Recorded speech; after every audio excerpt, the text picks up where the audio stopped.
Meetings later today discussing the latest plans for the Obama Presidential Center on Chicago's South Side that continues to be mired in controversy. Gathering will be held at McCormick Place. Last week, city officials announced roadwork and underpass construction for the project will cost taxpayers about $175 million. Bulls were no match for the Nets in a 104-87 loss at the Barclays Center. Michael Kopech tossed 2 scoreless innings, 3 strikeouts. The White Sox 7-6 Cactus League win over the A's in Glendale. Blackhawks made 2 trades before yesterday's deadline, shipping Ryan Hartman and a 2018 fifth-round pick to the Predators for a 2018 first-round pick and a 4th-round pick in the same draft. Meantime, Hawks also trade Tommy Wingels to the Bruins for a 2019 conditional 5th-round pick. Bears have released off-injured linebacker Pernell McPhee and safety Quinton Demps in a cost-cutting move. The news, a service of Staples. Let Staples help you this tax season with everything you need for less. From storage boxes and filing supplies to software like QuickBooks and TurboTax. Right now, get up to $10 off when you buy TurboTax. Ends 3/3/18. Less tax stress equals more tax success. Staples, it's pro time. 5:07, a check of traffic and weather on the way next on AM 560. She ran Al Gore's presidential campaign. She served as the chair of the Democratic National Committee. She's considered one of the most influential Democrats in the country. And on Thursday, March 22nd, Donna Brazile will go head-to-head with AM 560's Dan Proft. It's Beyond the Talking Points with Dan Proft and Donna Brazile. They'll discuss, dissect, and debate the big issues dividing our country. Get your tickets at 560theanswer.com/beyond. Sponsored in part by 1-800-4-BLINDS, Chicago. Blinds, shades, and shutters. Warren Buffett's mentor, Benjamin Graham, said, "The essence of investment management is the management of risk, not returns." Hi, this is Joe Lopresti, president of Arlington Capital Management. I'm here to explain how we help manage our clients' exposure to risk. We're the creators of our proprietary proactive asset allocation strategy, known as PAS. It is designed to analyze important market trends and alert us to potential changes in the market. But that's only part of what I believe makes Arlington Capital Management unique. It's the care and personalized service we provide our clients that really defines us. We understand how important your financial goals are to you and your family, and we never take that responsibility lightly. It all starts by understanding the things that are most important to you. It's part of the Arlington Capital Management difference. To experience it for yourself, schedule your complimentary consultation by calling 855-471-5796. That's 855-471-5796, or visit arlington-capital.com. Selling your home, get ready with Mike McCaddy. 708-945-2121. 708-945-2121. Ready to sell your real estate? Call me, Mike McCaddy, at Century 21 Affiliated. With over $1 billion in closed sales since 1999, I have a proven marketing plan that works. Clients like my straightforward, no-nonsense approach in positioning properties to sell. I offer accurate evaluations, saving you time, money, and unnecessary stress. Together, with my skilled team of associates and over 25 local Chicagoland offices, we help guide you through the process and get you sold. Call today, 708-945-2121. I look forward to earning your business and selling your home. Selling your home, get ready with Mike McCaddy. 708-945-2121. 708-945-2121. 5:09, a check of the roads in the Alarm Detection Systems Traffic Center. Very latest this early morning with Jim Talamonte. Good morning, Jim. Good morning, Mike. Norland Park, we have an ongoing closure at 151st Street and 82nd Avenue. This intersection is shut down after a crash which happened not too long after midnight. It's after a collision involving a police vehicle. Authorities say we're looking at this being closed till at least 6 this morning. Bishop Ford Freeway outbound. 2 right lanes are closed south of 154th. Crash, which had everything blocked for a while. It's stop and go from Sibley. You're looking at a 2 or 3 minute delay. Inbound Bishop Ford is fine at the moment. Edens, Kennedy look good. The express lanes are open now on the Kennedy. Inbound side. Ram closures, which had been in place downtown. They're gone. Everything is open again, which had been closed for overnight work. Stevenson is looking good. No problems to report right now on the tollways, northwest Indiana. But there's still some flooding in the Lowell area, and 41 has lane restrictions in both directions north of State Road 10. Traffic, service of USA Network. How can a case this famous still be unsolved? From a director of the People vs. O.J. Simpson, American Crime Story. Unsolved, the murders of Tupac and the notorious B.I.G. A limited series event tonight at 10, 9 Central, only on USA Network. Traffic answers when you need them most. I'm Jim Talamonte on AM 560, The Answer. Chicago's Morning Answer starts next. Your official Chicagoland weather forecast with meteorologist Kevin Snyder. Today, partial sunshine, breezy and mild, high 59. Tonight, mainly cloudy with a late night shower in spots, low 44. A shower in spots tomorrow, high 53.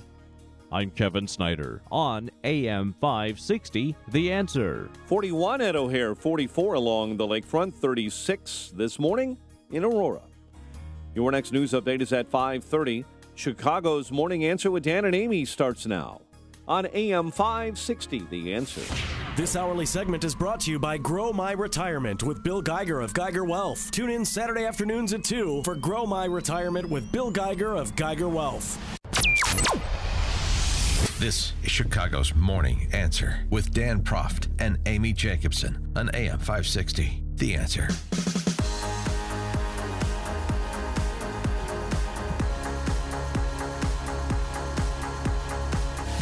Good morning, Dan and Amy. We are coming to you live this morning from Mueller CPA. That's Mueller. It's Mueller. No relation to Mueller. Special Counsel Bob Mueller, and it's not said the same way either. Mueller CPA out here in Elgin. This is part of our AM 560 Signature Bank Business/Goodwill Tour. Yeah, that's right. And I see they have something for the Profster over there in the corner. Look at what Danny gets. It is a Bloody Mary bar. Yeah, a Bloody Mary bar. That's the highlight. You were kind of bearing the lead. You were talking about the food. Well, honestly, I was making fun of CPAs yesterday. You know, madcap CPAs. Yeah. This actually seems like it's a pretty fun place. This place is awesome. Yeah. I might just stay here. And there's a couch behind you, too. I can take a little nappy noopy there. Well, and because you're talking about CPAs, you know how precise they are. And how hot actuaries are. I mean, really. Those are some good-looking people. We need a calendar. Well, I mean, this is somebody who used to date competitive eaters. Yes, exactly. So kind of living in a glass house, I'd be careful. But the precision. We have a continental breakfast that is going to be delivered at 6:17. So look forward to that. Yeah. Save room.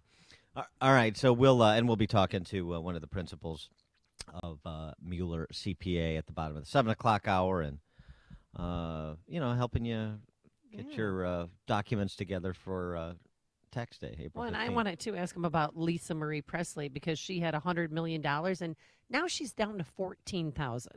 How does that happen? Bit of a spending spree. You think so? She Yeah. has a bit of a problem? Huh. Yeah, it can happen to the best of the financially illiterate celebrities, athletes, etc. All right, so what do you think? What do you think? 312-642-5600, turnkey.pro, answer line, 64636DA, turnkey.pro, text line. What do you think of the statement that Broward County Deputy Sheriff Scott Peterson released through his attorney yesterday, saying he ain't no coward? Allegations that Mr. Peterson was a coward and that his performance under the circumstances failed to meet the standards of police officers are patently untrue, said his attorney, Joseph DeRuzo. Okay, that sounds like an attorney statement. That he thought that the shots were coming from outside the school. So that he took a protective position, and he said that was part of his training because he was going to get him while he was outside, allegedly. But while he was outside waiting, Cruz, the gunman, was on the third floor and shot 6 people. The statement, Broward Sheriff's Office trains its officers that in the event of outdoor gunfire, one is to seek cover and assess the situation in order to communicate what one observes with other law enforcement. Thus, as you said, he is being described as having taken up a tactical position. DeRuzo's statement continued, let there be no mistake. Mr. Peterson wishes that he could have prevented the untimely passing of the 17 victims on that day. and that's the sum total of it. Number one, I don't find that statement particularly compelling. Number two, I don't find it particularly compelling that he's releasing a statement through his attorney rather than standing and delivering. If he wants people to understand him or to understand his perspective in this moment, you got to hear from Scott Peterson. So you want him to come forward and explain himself? That would be preferable. If he doesn't want to do that, that's his choice. But don't expect some prepared statement from his attorney to make it all go away. Or to really provide much of a defense at all. There's other law enforcement experts responded to his statement saying, look, that's fine when you arrive on scene and you're trying to assess where the shooting's coming from. But there was only one shooter, and if it takes you that long, meaning forever since he never went in the building, and it was at least 4 minutes of shooting, if it takes you that long to assess where the shooting's coming from, then you're doing something wrong. Yeah, he actually acted like the hero in this because he said that he was, through his attorney, that he was the first one to notify the sheriff's office that there was an active shooter, because at first he thought that there were firecrackers outside of Building 12. And then he said Mr. Peterson is confident that his actions on that day were appropriate under the circumstances and that the video, together with eyewitness testimony of those on the scene, will exonerate him of any subpar performance. Text from 708, I'm waiting for the sheriff to say he thought the shots were coming from the book depository. So I guess 708 doesn't buy the attorney's statement either. There's another aspect of this, too. More is starting to trickle out about this again, as we talked about yesterday. The more you learn about the operation of this sheriff's office, the more disturbed you get. One of the things, and this is from a press release issued by the Miami-Dade schools, Miami-Dade County Public Schools. Yeah. And it's suggested that this is the approach that that Parkland High School, Broward County schools were taking. Our aim is to educate, not incarcerate.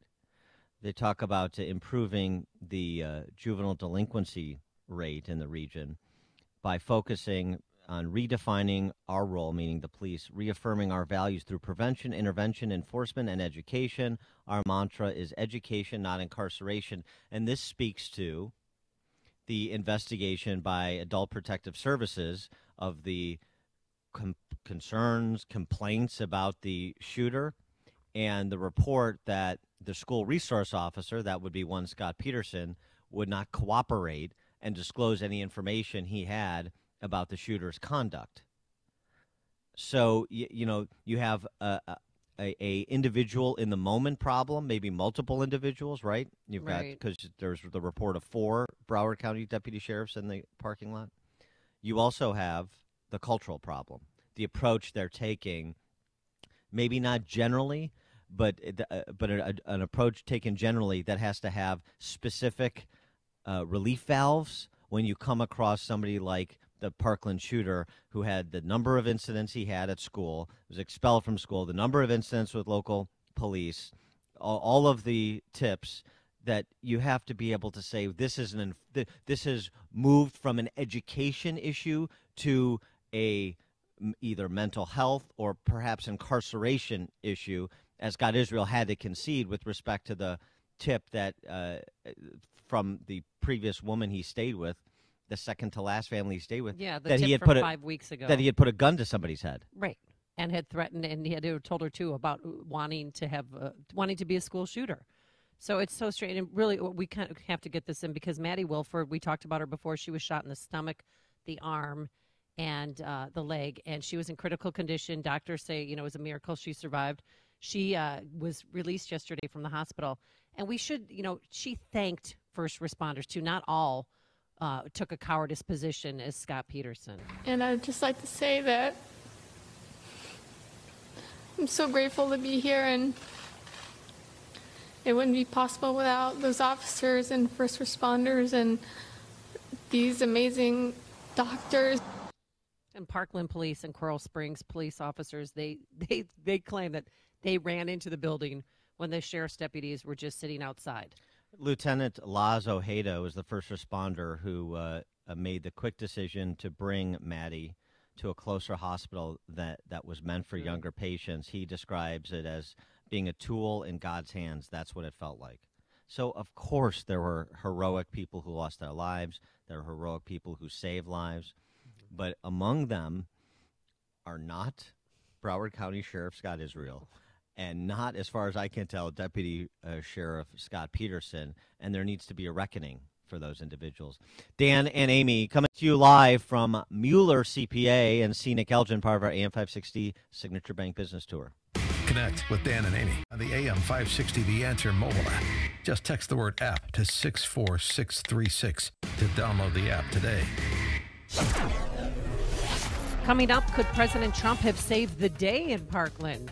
He seems to think so, girl. But first, here's your forecast for today. Get out and enjoy this one because it is going to be unseasonably warm, a high of 59 degrees. Did you see the moon coming in this morning? No.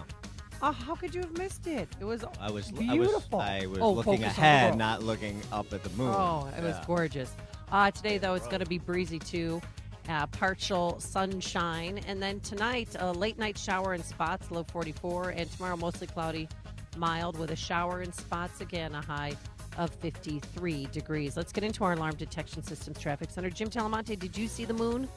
You know what, Amy? I didn't. I missed it also. Although my son pointed out yesterday evening when it was just coming up in the east. So he has sharper eyes than I do. But sure, it looks nice. In Orland Park, got a closure still of 151st at 82nd Avenue after a major wreck happened between 12 and 1 this morning involving a police vehicle. We're told it's going to be closed for a while. The expressways, traffic's building in the usual places. Inbound Ryan, heavy. Roosevelt to the Burns Circle. Bishop Ford, slow Cottage Grove to the merge. Brief slowdowns right now. Outbound on the Ford, there was a crash south of 154th. That's now out of the way. The other expressways and tollways are looking good at this hour. You'll have Wolves traffic later this morning. Wolves have an 11 a.m. start at Old State Arena against the Texas Stars. Jim Talamonte in the Alarm Detection Systems Traffic Center. Songs have been written about it. Wars have been fought over it. And just holding it in the palm of your hands is magnificent.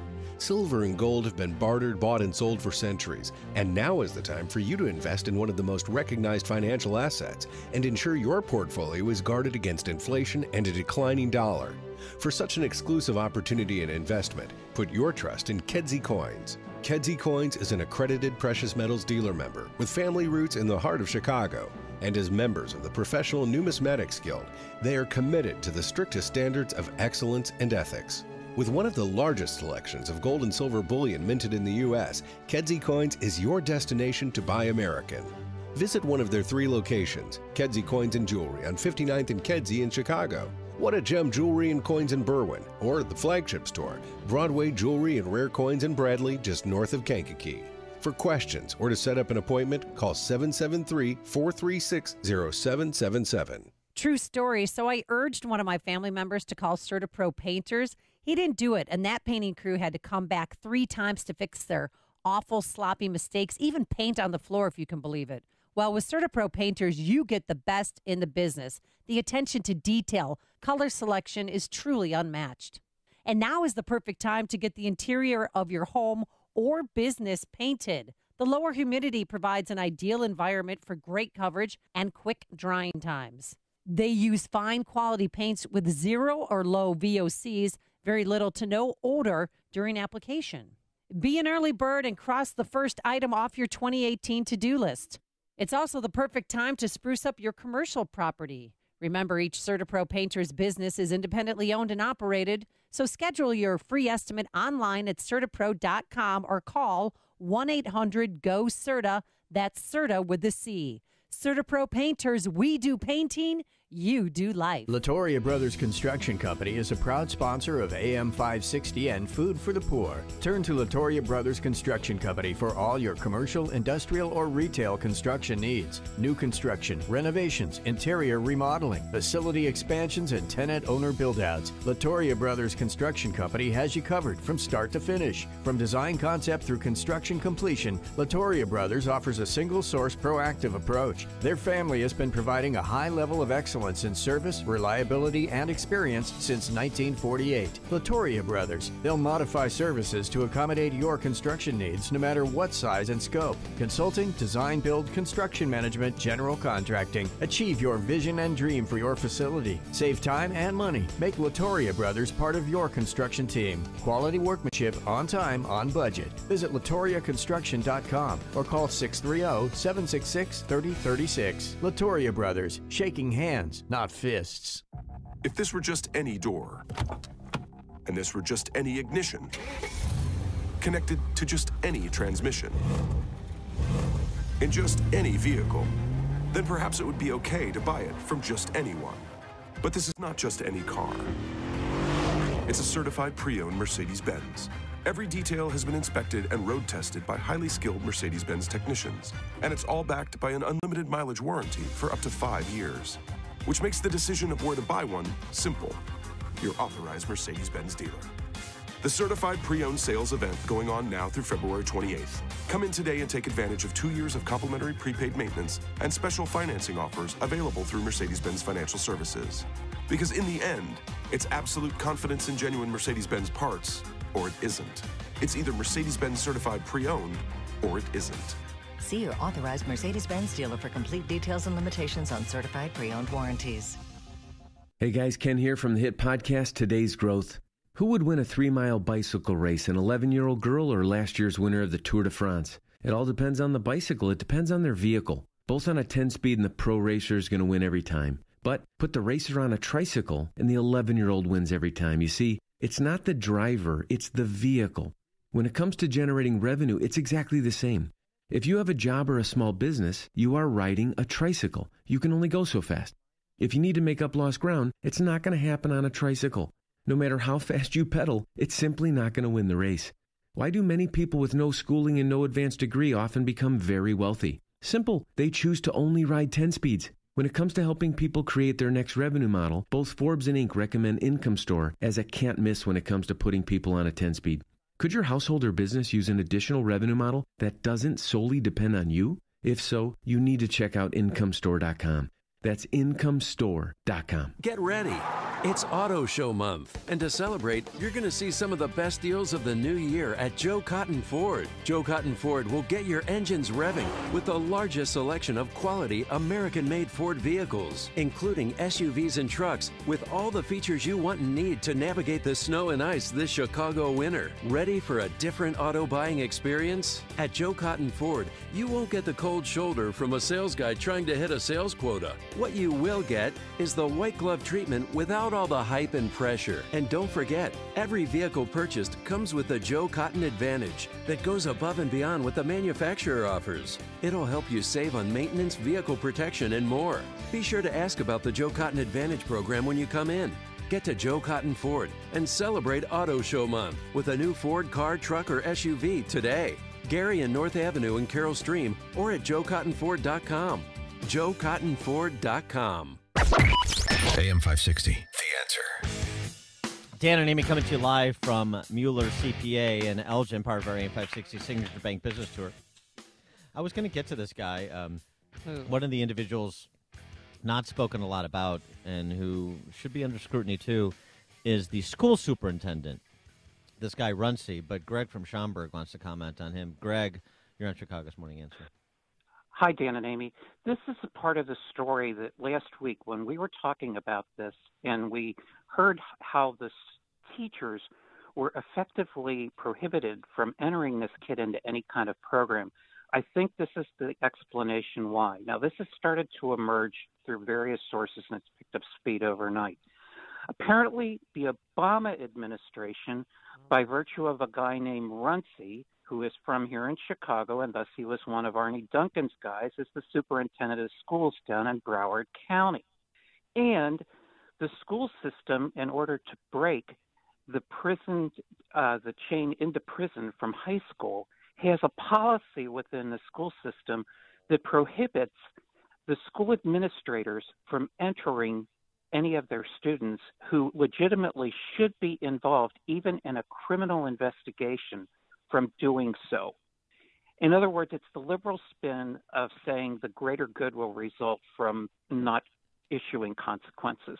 Yeah. And that is emerging all over the place. And it's one of the factors, I think, that is just screwy in this whole story. It's a fair point you raised. Thanks for the call, Greg. And it's certainly with respect to the Broward County Sheriff's Office, that's the same dynamic seem to be at play, and that turns out to be a real problem. So, again, the cultural problem plus the individual judgment failures in this story both need to be discussed. Coming up on Chicago's Morning Answer, could President Trump have saved the day? With his bare hands. Yes.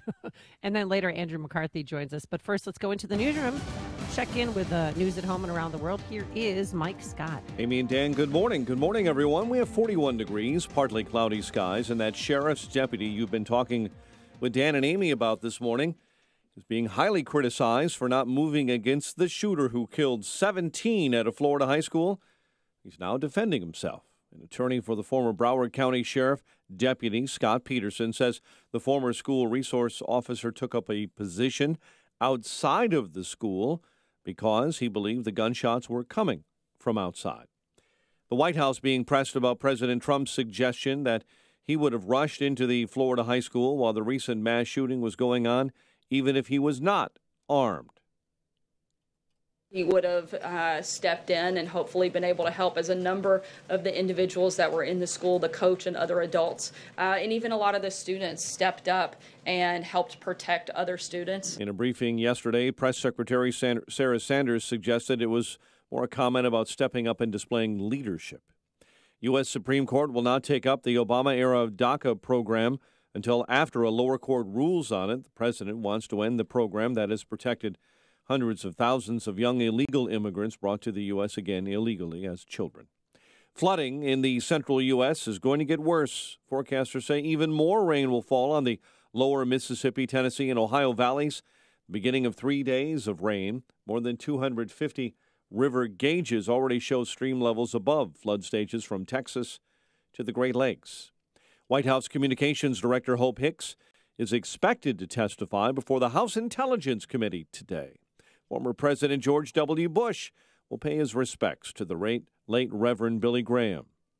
Laura and I are honored to be able to come and pay our respects to the Graham family, and more importantly, to be able to say goodbye to a person who is influential in our lives and influential in the lives of millions. The president visited Graham's casket at his childhood home in North Carolina, calling Graham a humble shepherd. No one in custody after a man was stabbed to death on Chicago's far south side. Police tell us the victim was arguing with a friend near 118th and State. The victim rushed to Christ Medical Center in Oak Lawn, where he later died. Police are investigating the sudden death of a Northwestern University student over the weekend. Kenzie Crow was taken to the hospital Saturday and died the following day. Legislators will consider measures as soon as tomorrow in Springfield that would require gun dealers to be licensed and ban bump stocks. And the University of Illinois does not know how many students are missing class because of the latest strike on campus. Hundreds of grad students walked out of their classrooms yesterday to protest what they say are low wages and expensive benefits from the school. Bulls no match for the Nets in a 104-87 loss at the Barclays Center. Blackhawks make trades before yesterday's deadline. The headliner, Chicago shipping Ryan Hartman and a fifth-round pick this year to the Predators for a 2018 first-round pick. The news, a service of USA Network. How can a case this famous still be unsolved? From a director of the People vs. O.J. Simpson American Crime Story, Unsolved, the murders of Tupac and the Notorious B.I.G. Limited series event tonight at 10, 9 Central, only on USA Network. 5:34, a check of traffic and weather on the way next on AM 560. Mike Gallagher needs the rhetoric dialed down. The ongoing assault on the NRA, they don't have blood on their hands. They're not a terrorist organization. And until that kind of rhetoric and that kind of nonsense is eliminated, if you think you're going to make any progress on gun control, you're out of your mind. The Mike Gallagher Show. Weekdays at 9, right before Dennis Prager at 11 on AM 560. The Answer. I was diagnosed diabetic. High blood pressure. High cholesterol. Terrible acid reflux. Are you sick and tired of being sick and tired? Wouldn't you rather be healthy, energetic, and fit? I'm Dennis Black. 10 years ago here in Dallas, I developed a Texas-sized solution to America's health crisis. TexasSuperfood.com. I make my Texas Superfood from 55 raw, vine-ripened fruits and vegetables. Alfalfa leaf, aloe vera, apples, asparagus, raspberry, spinach, all of the nutrients. You know, it's been barely a week, and already my skin is better. I lost 60 pounds. I mean, that's huge. Since I've been on Superfood, I haven't been sick. It's borderline shocking how much energy I have. Thousands of people take my Texas Superfood every day. Join us on TexasSuperfood.com. TexasSuperfood.com. Or call 877-55-TEXAS. That's 877-55-TEXAS. 877-55-TEXAS. Or TexasSuperfood.com.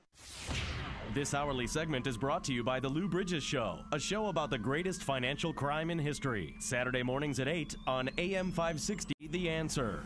5:36 and a check of your morning ride to work in the Alarm Detection Systems Traffic Center. Very latest now with Jim Talamonte. Thanks, Mike. The Edens is clear. Kennedy as well. The express lanes are open on the inbound side. They've been closed for some overnight work. The Eisenhower is a brief slowdown. First Avenue to Des Plaines Avenue. Just a 1-minute delay. Outbound, it's good. Stevenson, got a 3-minute delay. Cicero to Kedzie. Ryan now 19 minutes, 95th to downtown. Delays start around 31st in the express lanes. Farther north at Canalport. Otherwise, outbound the entrance from 87th is closed till 6. I-57 is good. Bishop Ford, 22 minutes, 80-94 to the merge. Outbound fine after a crash south of 154th. Tollways are looking good. We do have good news in Orland Park. The intersection of 151st and 82nd Avenue has reopened after a major crash. Traffic is a service of Staples. Let Staples help you this tax season with everything you need for less. From storage boxes and filing supplies to software like QuickBooks and TurboTax. Right now, get up to $10 off if you buy TurboTax. Ends 3/3/18. Less tax stress equals more tax success. Staples, ProTime. Traffic answers when you need them most. I'm Jim Talamonte, AM 560, The Answer. Chicago's Morning Answer continues next. Your official Chicagoland weather forecast. Partial sunshine, breezy and mild. High of 59. Mainly cloudy and mild. A late night shower in spots. Low 44. Currently 41. Next news at 6. Chicago's Morning Answer with Dan and Amy continues next on AM 560, The Answer. This hourly segment is brought to you by Papa Nicholas Coffee. Papa Nicholas, great coffee, period. Hey, Joe Walsh here. The Broward County Sheriff needs to resign, like as in yesterday. We'll talk about it when Freedom returns at 5. Good morning, Dan and Amy, coming to you live from Mueller CPA in Elgin, part of our AM 560 Signature Bank Business Tour.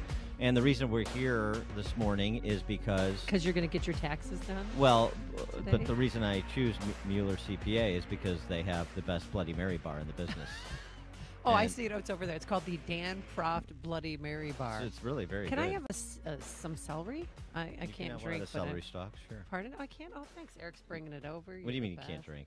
I don't drink. I got a playoff game today, sir. I got to get ready. It's a 5th and 6th grade girls playoff game. Oh, this is big stuff. That's the big time. There's no question. I mean, it is. And I'd get there early. If you wanted to watch the game against Waters, I would recommend getting there at 3:45. Game time 4:15. Nobody does. So, we were talking about Florida, and Trump was talking about Florida yesterday as well. He was. And you obviously one sees these horrific incidents, and you see how people react, and particularly when a deputy sheriff doesn't react the way you thought he should, hoped he would. What would I have done? And most people keep that to themselves, but most people aren't President Trump. What did he say there, Dan? He opined out loud as to what he thinks he would have done in the circumstances. They were listening to what was going on. The one in particular, he was early. Then you had 3 others that probably a similar deal a little bit later, but a similar kind of a thing. I really believe, you don't know until you test it, but I really believe I'd run in there even if I didn't have a weapon. And I think most of the people in this room would have done that too, because I know most of you. But the way they performed was was really a disgrace. Obviously, the last part he's talking about the people, the deputy sheriffs that didn't go into the school, but so President Trump would have saved the day, would he have? Well, he would have gone in the building.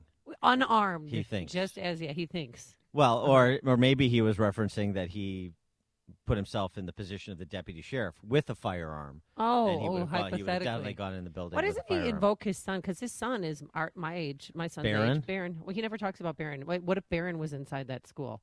You know, he never brings it up. If he wanted to relate more to the ladies and he would bring up the names of his kids and actually, because I believe as a parent, he probably would have gone into school if Barron was inside the school. He would have been more believable. But what he if just said, Jared was inside the school? Do you think Jared? he would have gone in? No, he would have run away. He definitely would have.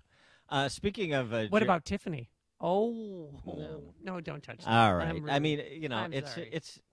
I gotta say, it's sort of a bizarre thing for a president to say. You think? Because the left went crazy saying, "Oh, this is a person who got 5, deferments for Vietnam War." Oh gosh, Jake Tapper, it's I heard him, up there saying, "Oh, let's ask his friends who fought with him in Vietnam." Oh, wait, he didn't fight in Vietnam. Yeah, I know. It's exhausting. It's just sort of a. There's some just things you can think because that's where your mind naturally goes, but you don't have to express them all. Right. At a press conference, for Exactly. example, or in public in general when you're the President of the United States. It's just kind of a bizarre thing. Speaking of bizarre things in the Trump family, though, Ivanka did a sit-down on the Today Show. Well, she was at closing ceremonies in Seoul. Yeah. And Peter Alexander was there because obviously the Olympics were on NBC, and President Trump has a relationship with NBC because of, his former reality TV shows. So, yeah, she sat down with Peter Alexander right after the closing ceremonies, and it aired yesterday. And he asked the most inappropriate question I've ever heard in my life. Honestly. Is this the most inappropriate question you've ever heard in your life? 312-642-5600, Turnkey.pro answer line. Here it is. Do you believe your father's accusers? I think it's a pretty inappropriate question to ask a daughter if she believes the accusers of her father when he's affirmatively stated that there's no truth to it. I don't think that's a question you would ask many other daughters. I believe my father. I know my father. So I think I have that right as a daughter to believe my father. Most inappropriate question, and also a follow-up from me on that. Do you find Ivanka Trump unflappable or inhuman? She looks more and more like a Barbie doll every time I see her. Her face doesn't move. It's not the physical appearance. Yeah. It's the reaction to that question. There's something. Look, I know she's an advisor. She's chosen to work in the White House to be one of his senior advisors. Right. I understand that. But she's also the daughter of the president. And would you think anyone in their right mind would ever ask Chelsea Clinton that question about her dad? No, because it's wildly inappropriate because we already know the answer. And you've got to draw the line somewhere as a journalist and stop it. Yeah. I mean, has anybody ever heard anybody ask Chelsea Clinton that? What do you think of your father's behavior with Monica Lewinsky? She has been asked that. She has? She has been asked that. Wasn't aware. But I'm still thinking about how increasingly creepy I find Ivanka and Jared together. I know. I used to be in love with them, and now they scare me. They almost seem robotic. Well, that's my point about her reaction to that is so room temperature. It's like it's like a wildly inappropriate question. But she's always like she that. says it. I know that. I get she's placid, and I get she's unflappable. But I want to see some modulation that indicates a human personality. Yeah. It's just everything is just She's a straight trained. line. She's well trained. Yeah. Is that what it is? Yeah, because she's been defending her father for decades. That's why he has them close to him, and he has them as senior advisors because he trusts them. They're in the inner circle. They're family. Well, I understand all that. Well, how would you have answered the question had you been asked it if you're Ivanka? Hey, Peter, I'll tell you what. I'd like to invite you to go make love to yourself. How about that? Honestly. Right? I mean, like push back the way Yeah. it's like this is like I'm commenting on your question rather than like expressing like a human reaction to you accusing my father of being I don't know exactly his accuser, so I don't know if Right, it was I just don't know like what she was- being in unfaithful or being some kind of sexual predator. I don't know what 'Cause he's specifically, but yeah. it's kind of all wrapped up into the word accuser. Right. And well, he's had consensual relationships out of wedlock, obviously, and he didn't ask her specifically about that. He just said, your dad's accusers. Yeah, I mean, well, this is the whole thing. You want to kind of walk down memory lane and go from Ivana to Marla Maples and the whole thing. Right. No, yeah. I mean, I guess. It just seemed like a pedestrian juvenile question to ask somebody in that position. The only thing I would say is again, as you said, she's put herself in the public policy arena. That's her choice. Also, she speaks up about the Me Too movement. She speaks up about family issues. So you're in the arena, and questions are fair game. But it requires Alexander to be more specific. Mm-hmm. Say, hey, look, you've spoken out about the Me Too movement. You've spoken out about women being respected. Would you say that your father has always respected women the way that you suggest men be demanded of respecting women? Peter, go the way make that love to yourself. Yeah, yeah, yeah. Or she? I just think NBC was looking for the gotcha question, or where they wanted her Of to course they break are. down. Or Of course something. they are. But that's why I want to see like more than it's just like, oh, that's an inappropriate question. As a daughter, I'm, kind of entitled to defend my father or something like that. I don't know. 312-642-5600 is our turnkey.pro answer line. Maybe I'm just being tough on her now because Why? Because you don't like Jared, and you don't like Jared's voice. When he does talk, it's like I don't like the this. fact that he sounds like Emo Phillips. What do I you don't like mean? that. Number one. Number two, I don't like some of Ivanka's policy proposals. No, I mean, her big government policy proposals. Number three, they're just increasingly creeping me out. Jim in Warrenville, you're on Chicago's Morning Answer. Where's Tiffany? Good morning. How are you? Good. Dan, I think you got it all wrong. All right. I think she's a very, very smart young lady, number one. Yeah. Number two, she thinks before she opens her mouth Mm-hmm. and is not going to say anything that's going to allow the president to create a controversy when one doesn't exist. No, her father's got that all handled. Yeah. Yeah. Yeah. All right. Thanks for the call, Jim. Yeah, I can see the point that she's smart and well-spoken and poised and unflappable and all the complimentary adjectives that have been used, including by me. But I don't know, the two of them just creep me out. I can't get past it. Wonder how their kids. The kids their children might put you over the edge. Can we play Melania though? Did you see Melania yesterday? All right, well, let's round out the Okay, family. round off the family because I don't know. Melania, when she speaks, I'm mesmerized. She met with the governor's wives yesterday because President Trump was meeting with the governors about quelling school Or violence. husbands, you sexist. I didn't see any men. Well, I'm just saying, I'm sure there are are female yeah, governors, there obviously. are, but she was speaking to a room full of females about You school think they're violence. females? I have been heartened to see children across this country using their voices to speak out and try to create change. I go to my happy place. Why? No, it's great. She went on. Before I begin, I want to be sure we take a moment to reflect on the horrific shooting in Florida. Our continued thoughts and prayers go out to all who were affected by such a senseless act. As a parent, I cannot imagine the kind of grief and tragedy like that brings. And I hope and I know we all find ourselves wondering what we can do to help. And she was good. When she was talking about the parents that were affected, she actually had tears in her eyes. And she's a wonderful, polished, lovely lady. Yeah. I'm not making fun of her. And she speaks 5 different languages. Just remember that, too. And her voice is slightly lower than Jared's. That's the thing. It's creepy about him. Can't get past it.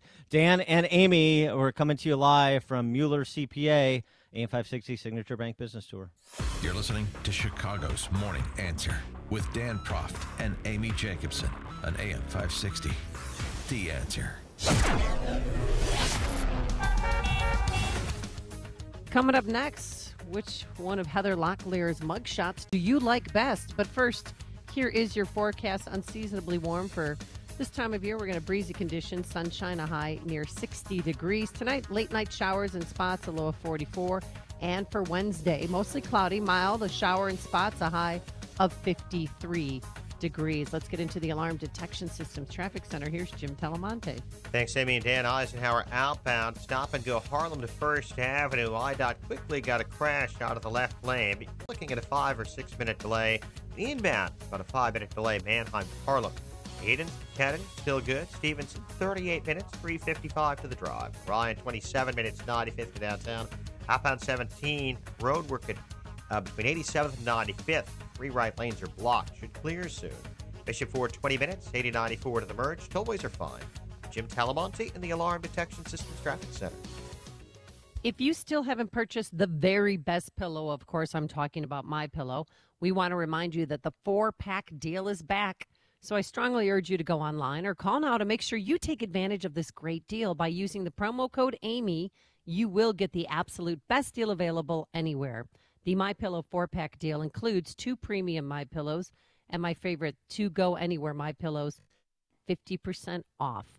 I love that you can move the fill to get the support you need regardless of sleep position. I never wake up with a stiff neck or headache, and MyPillow is made in America, washable and dryable, hypoallergenic, and has a 10-year warranty plus that 60-day money-back guarantee. So get your 50% off the 4-pack in February by calling 800-489-0201. Use the promo code Amy or visit MyPillow.com. That's 800-489-0201, promo code Amy. If you have pain, listen up, Dennis Prager here. You don't need to live in pain. Let me repeat that. You don't have to live in pain. Chronic pain is the worst, whether it's from an accident or pain that just develops. So Chicagoland, you're in luck. Dr. Ken Candido is one of the nation's most respected and successful pain doctors. He's been voted one of Chicago's best pain doctors several times. Bottom line, he's the pain doctor you need. Dr. Candido of Chicago Anesthesia and Pain Specialists will help you get off pain medication and all of its side effects. How? By finding the source of your chronic pain and fixing it. This is Ken Candido of Chicago Anesthesia Pain Specialists. Let's make you pain-free. Call Dr. Ken Candido and make an appointment with a cutting-edge, respected, and successful pain physician. Go to mypainchicago.com. That's mypainchicago.com. Thousands have been helped with their chronic pain, and you can be the next one. Get the phone number and all the info you need at mypainchicago.com. Picture your son in 10 years. What kind of man do you hope to see? I know you want your son to be a man of character. It's Dan Proft, and I urge you to consider Northridge Prep, ranked the #1 best all-boys school in Illinois for 2 years running, and a top 100 high school in America from U.S. News. Don't miss their open house on March 25th. Northridge Prep is an independent Catholic school for boys in grades 6 through 12 located in Niles. There's no brainwashing that's prevalent elsewhere. They instill the traditional values that you hold as parents. Northridge Prep is all boys with an all-male faculty. They celebrate your son's natural enthusiasm and energy. It's a good place to be a boy. Every teacher is a great role model who gets to the hearts of their students. Their demanding liberal arts curriculum produces well-rounded men with the ability to think for themselves. Grads go on to the best universities, including the Ivy League, and have top athletics and arts programs. I strongly encourage you to attend Northridge Prep's open house on March 25th. To learn more, visit northridgeprep.org. That's northridgeprep.org. With so many homeowners fearful of poor service and not knowing who to trust, home remodeling is often delayed. But do you ever wonder why so many remodeling experiences go so wrong? Advanced Design Studio thinks remodeling shouldn't be so painful. Will the project stay on budget and be done on time? If you're nervous about home remodeling, you're not alone. Whether you're contemplating a new kitchen or bath, want an addition to your home, or in need of a whole house transformation, Advanced Design Studio is the company to call. They understand your fears and know how to overcome them. Backed by 25 years of producing positive remodeling experiences, Advanced Design's client service process, called Common Sense Remodeling, averts remodeling project delays, budget overruns, and produces a rewarding remodeling experience. Make this the year you overcome your fears and remodel your home, bath, or kitchen. Don't be a bad remodeling story. Use common sense and visit AdvancedDesignStudio.com for more information or call 847-836-2600. It's tax season. Are you prepared? Do you need help?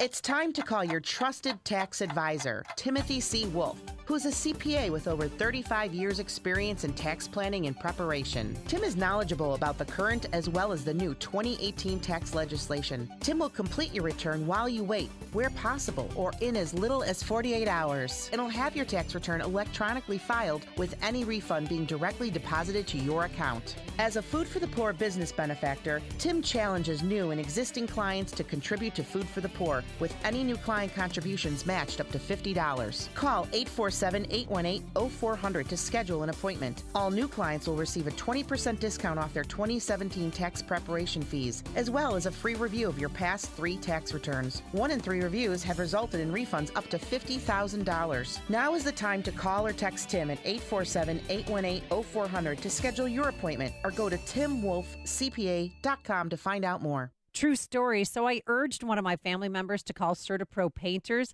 He didn't do it, and that painting crew had to come back 3 times to fix their awful, sloppy mistakes, even paint on the floor, if you can believe it. Well, with CertaPro Painters, you get the best in the business. The attention to detail, color selection is truly unmatched. And now is the perfect time to get the interior of your home or business painted. The lower humidity provides an ideal environment for great coverage and quick drying times. They use fine quality paints with 0 or low VOCs, very little to no odor during application. Be an early bird and cross the first item off your 2018 to-do list. It's also the perfect time to spruce up your commercial property. Remember, each CertaPro Painter's business is independently owned and operated, so schedule your free estimate online at CertaPro.com or call 1-800-GO-CERTA. That's CERTA with a C. CertaPro Painters, we do painting, you do life. 5:56. Let's get an update on the morning roads in the Alarm Detection Systems Traffic Center. Here's Jim Talamonte. Thanks, Mike. Crash at the inbound Kennedy Expressway near Nagel, and we're seeing delays out of the River Road toll to that side. About 25 minutes O'Hare to downtown. Past that, it's clear. Outbound, got a 2 or 3 minute delay. Foster to Sayre. The Eden's wide open. Eisenhower inbound, slow Mannheim to Austin.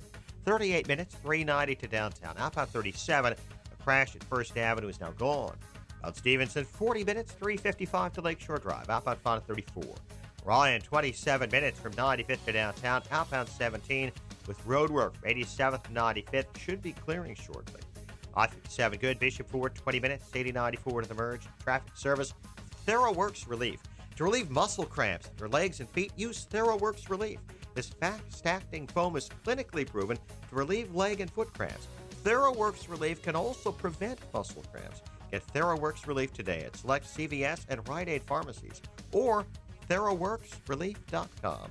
Traffic answers when you need them most. I'm Jim Talamonte, AM 560, The Answer. Chicago's Morning Answer with Dan and Amy continues after a full update from Fox News and your official Chicagoland weather forecast with meteorologist Kevin Snyder. Today, partly sunny with wind gusts up to 30 miles per hour, high 59. Mainly cloudy with a late night shower in spots tonight, low 44. Mostly cloudy tomorrow, shower in spots during the day with a high 53, and periods of rain from late evening on tomorrow night, low 39. I'm Kevin Snyder on AM 560, The Answer. Currently 41 at O'Hare. The news, a service of Rocket Mortgage by Quicken. Rocket Mortgage is so simple, you can understand the details and be sure you're getting the right mortgage. Apply simply, understand fully, mortgage confidently. Visit rocketmortgage.com today. Licensed in all 50 states, equal housing lender, and MLS number 3030. 559. Here are the stories we're following on AM 560. The Answer. No one in custody after a man was stabbed to death on Chicago's far south side yesterday. Police are investigating the sudden death of a Northwestern University student over the weekend. Kenzie Crow was hospitalized Saturday and died the following day. Legislators will consider measures as soon as tomorrow in Springfield that may require gun dealers to be licensed and ban so-called bump stocks. One person is in custody after threatening to shoot students at Moraine Valley Community College in Palos Hills. Classes continued as scheduled yesterday after police determined the threat was not credible. Bulls no match for the Nets in a loss at the Barclays Center. White Sox 7-6 Cactus League winners over the A's. And the Bears have released oft-injured linebacker Pernell McPhee. A partially sunny day ahead, high 59. WIND Chicago News Time is 6 o'clock. Taking a step toward arming teachers. I'm Dave Anthony, Fox News. A committee in the Florida State Senate has approved a bill that would raise the age to purchase a rifle from 18 to 21 with a 3-day waiting period, and it would let Florida counties authorize letting teachers carry concealed weapons if they undergo training. President Trump backs that, saying they can't just rely on law enforcement. He saw what happened in Parkland, Florida. They weren't exactly Medal of Honor winners, all right? The way they performed was, frankly, disgusting. One deputy resigned after waiting outside as the shots were fired inside, though Scott Peterson's attorney says the allegations he's a coward are untrue. He followed procedure. Now, the president made his comments meeting with the nation's governors. The one, Democrat Jay Inslee from Washington State, told him teachers don't want to be armed. We need a little less tweeting here, a little more listening, and let's just take that off the table and move forward. President Trump also pushing for stronger background checks, and that could have traction in the Senate. Republican Senator John Cornyn and Democratic Senator Chris Murphy have a bill aimed at improving the national background check system, known as NICS, by getting more authorities to put records in the system that would prohibit someone from owning a gun. It's a bill they drafted after the shooting in Sutherland Springs, Texas. Cornyn told Fox News that this seems to be the most obvious place to start in light of Florida. Fox's Ellison Barber. Kids can sleep in again today in West Virginia because all their teachers are on strike. Thousands who want better pay rallied at the Charleston Capitol, demanding to meet with the governor and legislative leaders. It'll be the fourth day in a row the strike has closed schools statewide. Pediatricians are out with a new recommendation. Kids 12 and older should get annual depression screening, noting only about half of adolescents who have it are diagnosed before they become adults, and 2 and 3 with depression don't get any help or care. Fox News, fair and balanced. On AM 560, The Answer, your opinion counts. And we want to know how you feel about the news stories we're talking about each and every day. Make sure to vote in the M13 Graphics Opinion Express poll at 560theanswer.com. Listen for today's poll question at 10:30 a.m., 12:30 p.m., and 3:30 p.m. and hear the results each evening at 5:30. It's the M13 Graphics Opinion Express poll on 560theanswer.com. Selling your home, get ready with Mike McKetty. 708-945-2121. 708-945-2121. Ready to sell your real estate? Call me, Mike McKetty, at Century 21 Affiliated. With over $1 billion in closed sales since 1999, I have a proven marketing plan that works. Clients like my straightforward, no-nonsense approach in positioning properties to sell.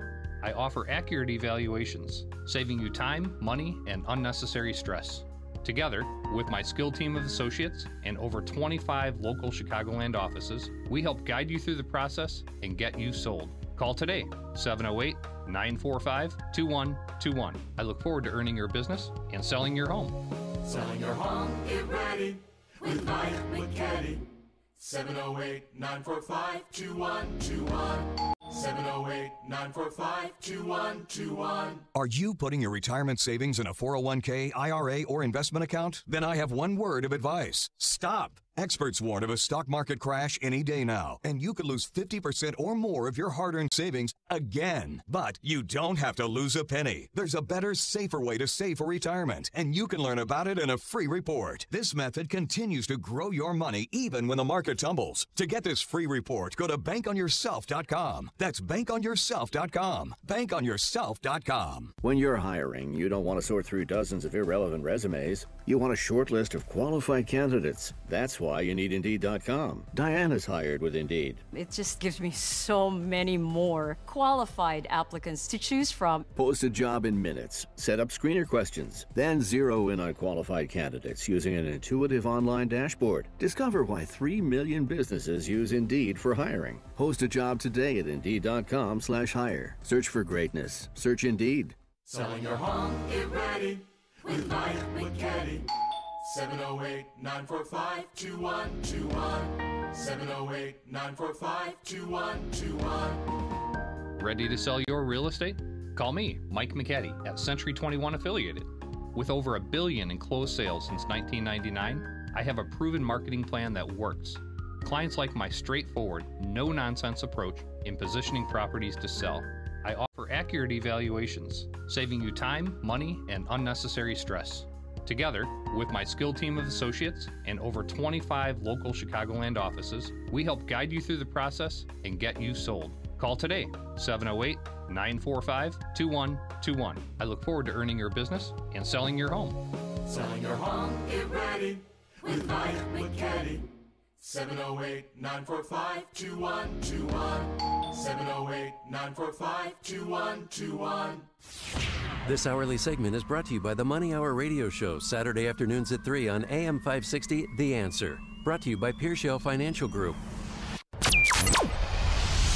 This is Chicago's Morning Answer with Dan Proft and Amy Jacobson on AM 560, The Answer.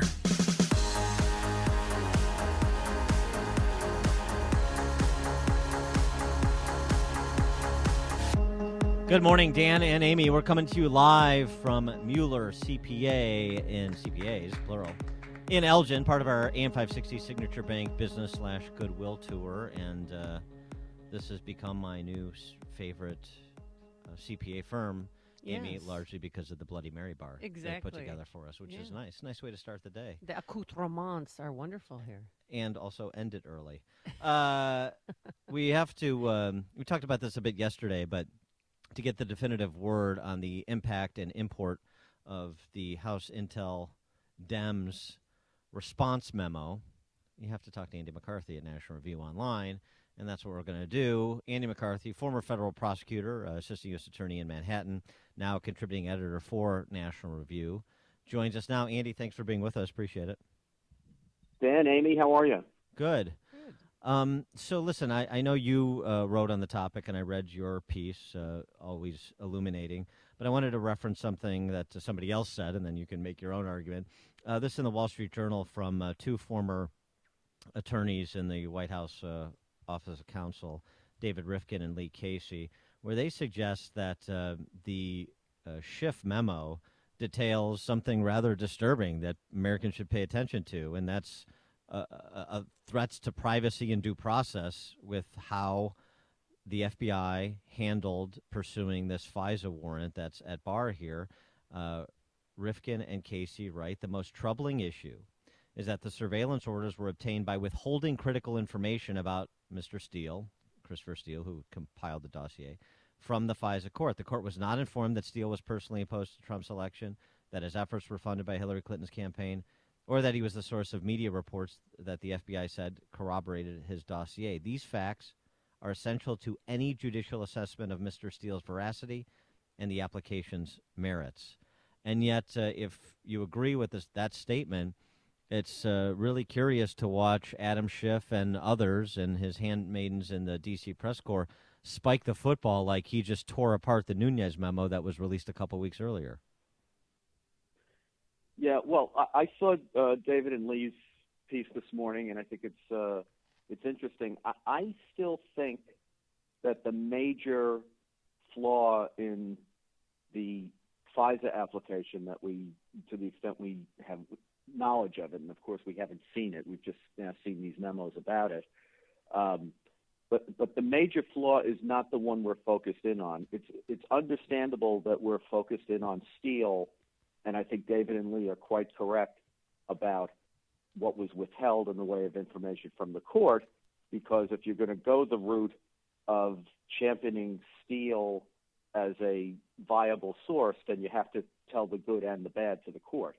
But my gripe about this in the main is that a judge, when you give a judge a warrant, the judge doesn't want to know about the credibility of your case agent or, you know, the guy who aggregates the informant information. What the judge wants to know is what's the basis for believing the sources of the factual allegations that you say make out probable cause so that the warrant should be issued. And the big flaw with the application is not Steele, it's Steele's sources. They're unidentified, Russian, multiple hearsay. And what I mean by multiple hearsay is that they're several steps removed from the things they report. So, they're not saying, I heard Igor Session of Rosneft, the big Putin crony who's one of the guys alleged to have met with Steele. I heard him offer a bribe to the Trump campaign. It's more along the lines of unidentified, maybe even unidentifiable person heard something from somebody who heard something, who heard, Session say something. So it's like an extended game of Russian telephone, and that's the big problem with the memo. It's that I don't understand, frankly, not only why the Justice Department would present something like that to a court, but why a court would entertain it. Well, there were redactions galore, and much of the Schiff memo, I thought, read like the life and times of Carter Page. Do you think he was exonerated by this memo, or what was your thoughts? I actually thought that the memo with respect to Page was slanderous in the sense that they are continuing the same kind of practice that we've been complaining about all along with what we've learned about the FISA court, which is to say telling half the story. So they treat Page or portray Page as if he's like this Russian or this master Russian spy. And I must say, with due respect to Mr. Page, anybody who's seen him on television, which he seems to be a ubiquitous presence on now, if you listen to him for a minute, whatever this guy is, he's not a master spy. And if you're going to, again, I think prosecutors have, and government attorneys who deal with the FISA court have a duty to be candid with the tribunal. And if you're going to go down the road of talking about somebody's credibility, you have to tell the whole story. You can either say nothing or you have to say everything, but you can't do what they do, which is tell half the story. And I don't think you can say Page had all these contacts with the Russians going back to 2013 without saying, and oh, by the way, he cooperated with the FBI and the Justice Department, and we used his information to prosecute Russian spies. I think you have to tell the whole thing. And in your piece at nationalreview.com, a foreign powers recruitment effort is not a basis for a FISA court warrant. You're speaking specifically about Page, and you make the distinction between the recruiters and the recruitee. Right. Well, FISA law requires, this is not like, what Andy thinks you should do.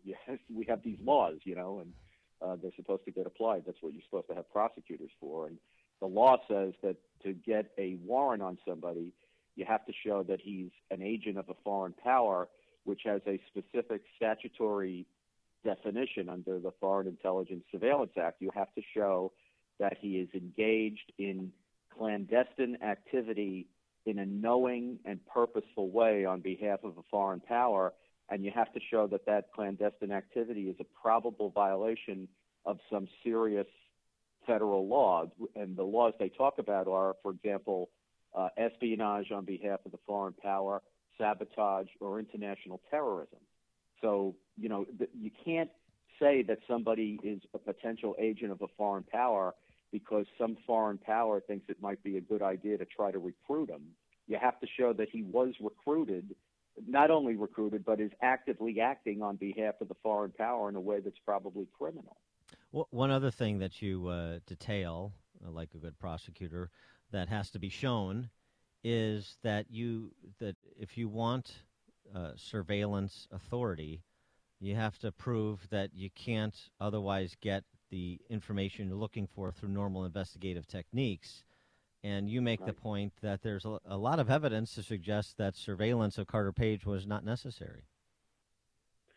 Yeah, well, again, this goes back to what Amy was saying about Page's background. We know that this guy was an informant for the FBI. We know that they even in Schiff's own memo, they talk about at least 4 different meetings that Page has had with the FBI going back to 2016, and they didn't even lay out what all those meetings were about. The fact that he gave them information, the fact that they used that information in a complaint against Russian spies.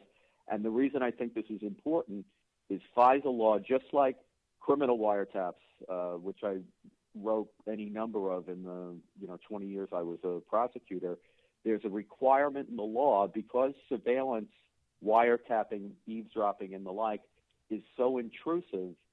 Our law requires the prosecutor to show the court that it has to be done because there's no other way to get the information. What they call it is alternative investigative techniques have been tried and failed or would inevitably fail if tried. So just to take a concrete example, I used to do a lot of mafia cases, right?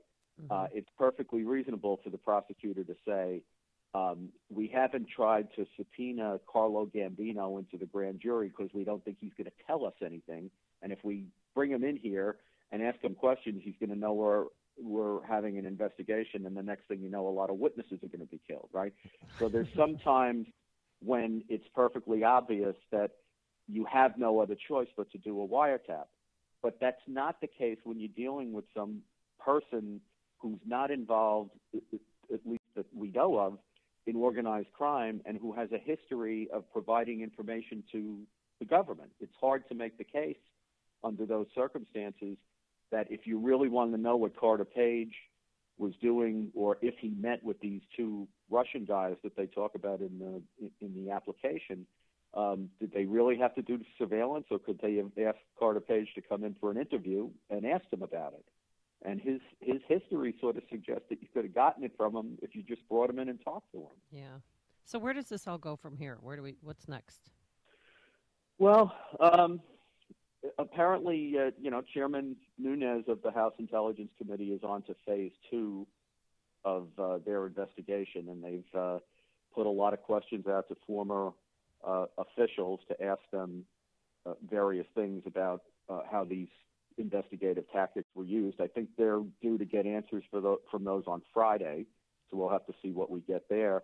And I think the thing, Amy, that everybody's looking toward is Michael Horowitz, who's the Department of Justice Inspector General, is supposed to produce his report of the FBI's investigation of the Hillary Clinton's email paper sometime in the next couple of weeks. And on the additional indictments against Manafort and Gates last week, and Gates now pleading out, is there anything that you divine from those developments? Well, I just think it's very interesting that, one day you charge a guy with $30 million in bank fraud, which is what was in the so-called superseding indictment of Manafort and Gates, and then the next day you plead him out to, lying to an FBI agent and a conspiracy that doesn't have anything to do with the bank fraud. And I point that out because there's Justice Department policy that says when you plead somebody out, you're supposed to plead them out to the most serious, readily provable charge. So if you have somebody who's done, you've alleged very spectacularly, as Mueller did, that we got this guy on $75 million in money laundering and $30 million in bank fraud, and then you'll plead him out for a song, you're kind of suggesting that maybe what you're doing here is writing an elaborate narrative in these charging instruments and then pleading the case out so that these spectacular things you've alleged never get tested in court. So I just find that pretty interesting. Do you get the sense that this whole thing is a bit of a WWF script where you've got the whole narrative has already been written and it's just playing itself out? Where I come from, you don't charge someone with $30 million in bank fraud and then plead them out to lying to an FBI agent. All right. Well, is I'll Gates, take that. is I'll take that. Gates taking the plea deal because he's broke? I mean, and he's got a family to support?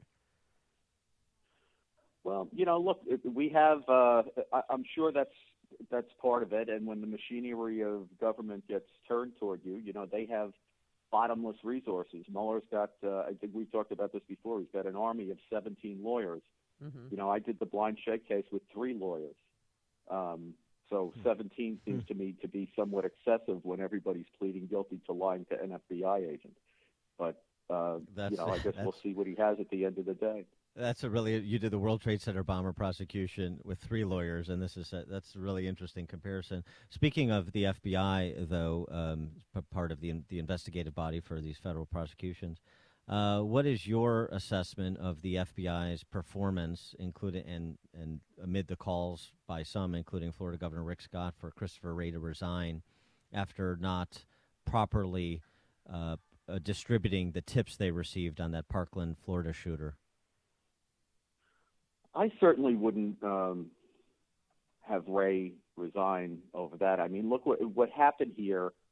And I know I have a lot of respect for people who've called for that, including my colleague Kevin Williamson at National Review. But what happened here is a terrible default. I mean, they say that their process broke down. We're not talking about a very elaborate process, right? They had a call that came into a call center, and you'd get the call, and then you pick up the phone and call the field office down in Miami, right? Or South Florida, and that's what didn't break down. They didn't follow up on a tip, which obviously should have been followed up on. Do you fire the director of the agency for that? I think that's, particularly Wray, who's just really gotten started on the job. I just think I would want to have a full investigation and make sure that they discipline, including potentially terminate the people who were involved in dropping the ball there. And I am very sympathetic to the idea that we get lousy government because we've forgotten how to discipline people. I mean, we don't impeach anyone. We don't fire anyone. People just roll merrily along in these jobs. Sometimes they get promoted after screwing up. I get all that, and I think it's true. But I don't know that the way to correct that is, let's start by firing the FBI director, who doesn't appear to have anything to do with this and who we haven't given a chance yet to show that he's not going to tolerate that kind of stuff. So I would, I'd take a deep breath here and let's see what he does. He is Andy McCarthy, former federal prosecutor, chief assistant U.S. attorney in Manhattan, now contributing editor to National Review. And by the way, later in the show, we're going to be remembering Bill Buckley with John O'Sullivan. Bill Buckley on the occasion of his the 10-year anniversary of his passing. Andy McCarthy, thanks so much for joining us. As always, appreciate your insights. Thanks. Have a great day. And he joined us on our turnkey.pro answer line. This is the morning show more Chicago radio listeners are choosing. This is Chicago's Morning Answer on AM 560. The Answer. Coming up, Governor Rauner really met President Trump? I need a picture. Oh, wait, they didn't take one. But first, here's your forecast. Today, partial sunshine, breezy, warm, a high of 59 degrees. Tonight, the rain begins in spots, a low of 44. And tomorrow, you're going to wake up to some showers in spots. Still mild, but a little bit cooler than today. Tomorrow, we'll hit a high of 53 degrees. Let's get into the Alarm Detection Systems Traffic Center. Here is Jim Talamonte. Thanks, Amy and Dan. Something we can see is big jam on the eastbound Adams Tollway heading onto the inbound Kennedy Expressway via the jam cams in the area. It's solid from the Tri-State Tollway to near Nagel, where a crash has cleared out of the left lane. Once you get to 190, looking at about 35 minutes from the airport to downtown, 11 minutes from Montrose, 8 in the Express, outbound 27 minutes downtown to O'Hare. Eden's 25 minutes, Lake Cook to the Kennedy, outbound it's 20, Eisenhower. 46 minutes, 390 to downtown, outbound 34. Inbound Stevenson, 54 minutes, 355 to the drive, 40 from the Tri-State, outbound still good. Ryan, 28 minutes, 95 to downtown. I-57 is looking light with no significant delays. Bishop Ford at 27 minutes, 80-94 to the merge. And other than the eastbound Adams Tollway starting at the Tri-State, the other tollways are okay.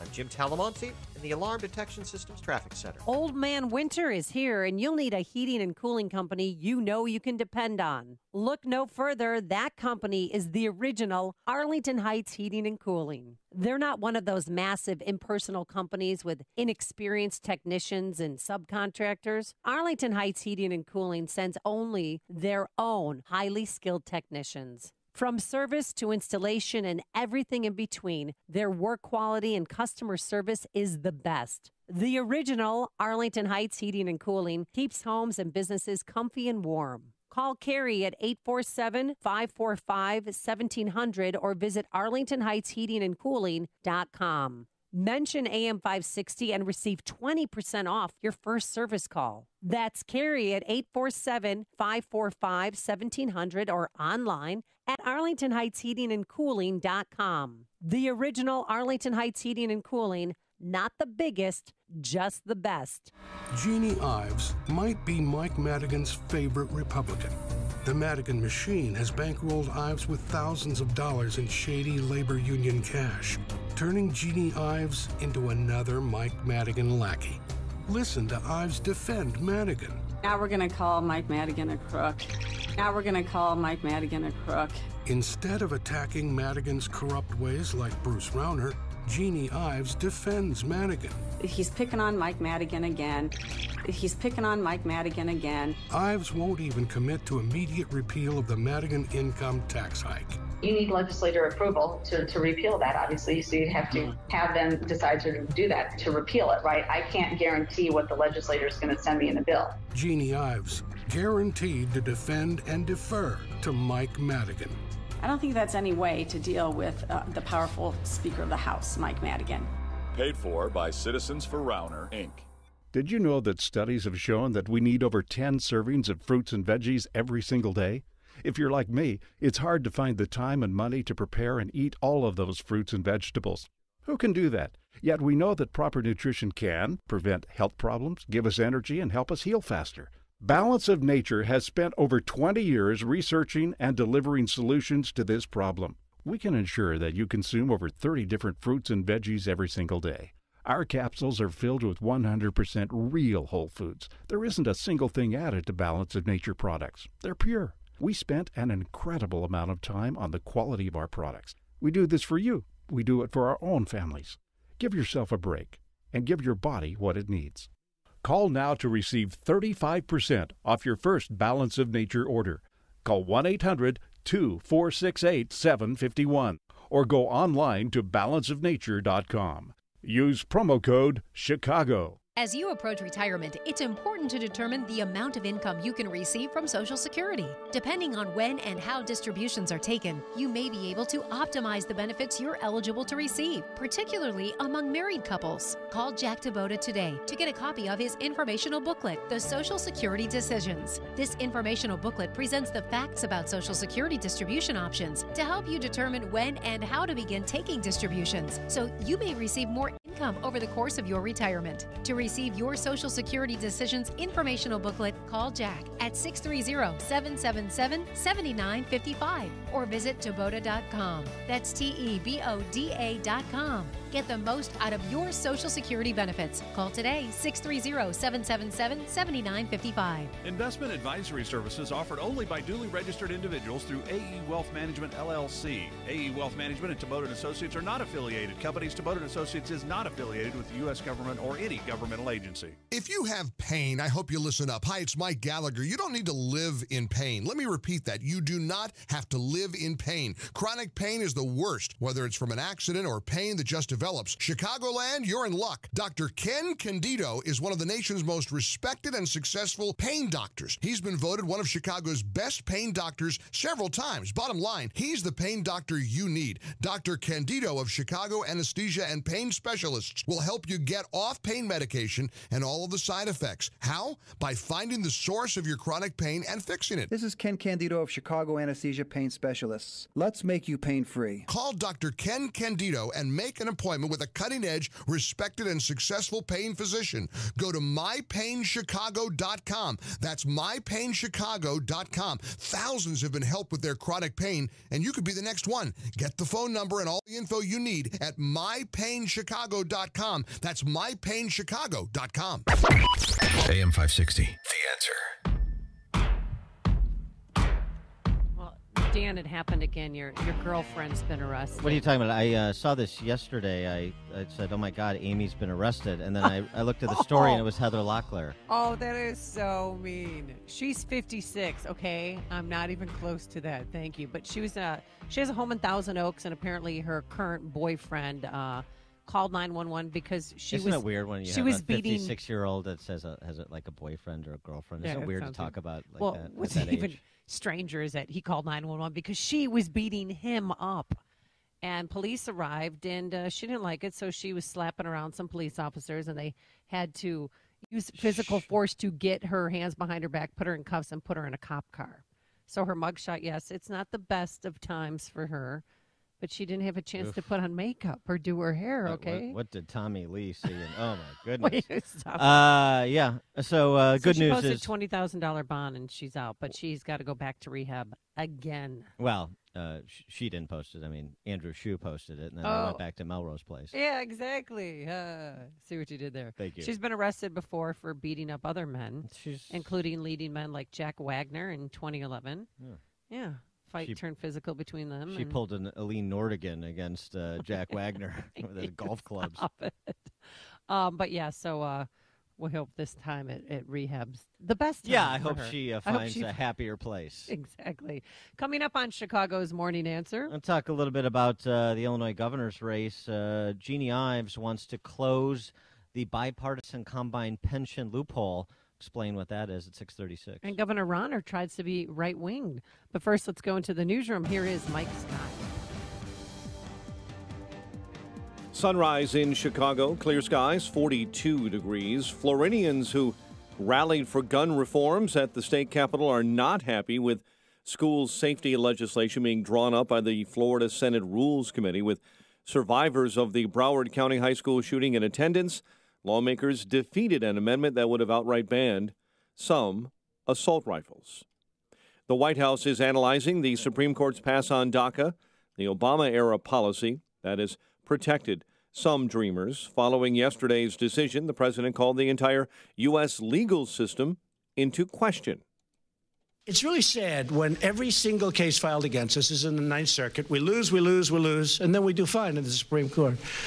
But what does that tell you about our court system? It's a very, very sad thing. The president wants to end DACA March 5th, but a federal appeals court blocked that move for now. The Supreme Court is taking up a privacy rights case today between tech giant Microsoft and the Justice Department. The court will weigh whether tech companies have to hand over data stored overseas to law enforcement. Georgia Republicans are vowing to stop an airline tax cut bill after Delta Airlines cut ties with the National Rifle Association. Lieutenant Governor Casey Cagle, who presides over the Georgia Senate, made that promise after Atlanta-based Delta eliminated a discount fare program. No one is in custody after a man was stabbed to death on Chicago's far south side. The victim arguing with a friend yesterday near 118th and State when he was stabbed. The victim was rushed to Christ Medical Center in Oak Lawn, where he later died. Police continue investigating the sudden death of a Northwestern University student over the weekend. Kenzie Crow was hospitalized Saturday and died the following day. She was from North Carolina and a junior at Northwestern. One of the Democrats running for Illinois governor says a new tax on ammunition needs to be part of the national conversation on guns. Chris Kennedy unveiled his plan yesterday, which includes support for a federal bullet tax that will add as much as 50% to the cost of a rifle round. 16 inmates are facing additional charges after a fight broke out at the Cook County Jail. A grand jury indicting the 16 on mob action. 2 inmates were hospitalized after the brawl in a maximum security housing unit at the jail. Bulls no match for the Nets in a 104-87 loss. White Sox 7-6 Cactus League winners over the A's in Glendale. The Blackhawks make a couple of trades before yesterday's deadline, shipping Ryan Hartman and a 5th-round pick to the Predators for a 2018 first-round pick. Hawks also trade Tommy Wingles to the Bruins for a conditional pick. The news service of Napa. For more than 90 years, Napa Auto Parts has provided the quality parts and expertise to help you keep almost anything on the road. And now with Napa Rewards, you can save money on all the parts you need to keep your car running. Quality parts, helpful people. That's Napa know-how. 6:33 is our time. We'll have a check of traffic and weather on the way next on AM 560. Get your truly free credit score and free credit monitoring from Credit Karma. Download the Credit Karma app today. Credit Karma. Get knowing. Are you looking for a relationship that is meaningful and fulfilling? So we're Jordan and Camilla. I wasn't so sure about getting on eHarmony, but my brother said, hey, I met my wife on eHarmony. Just give it a shot. I was nervous about joining eHarmony too, at first. I mean, you never know who you're going to meet. But eHarmony made it really comfortable. It was really fun learning about each other. At eHarmony, we're different than the everyday dating apps that can leave you frustrated and lonely.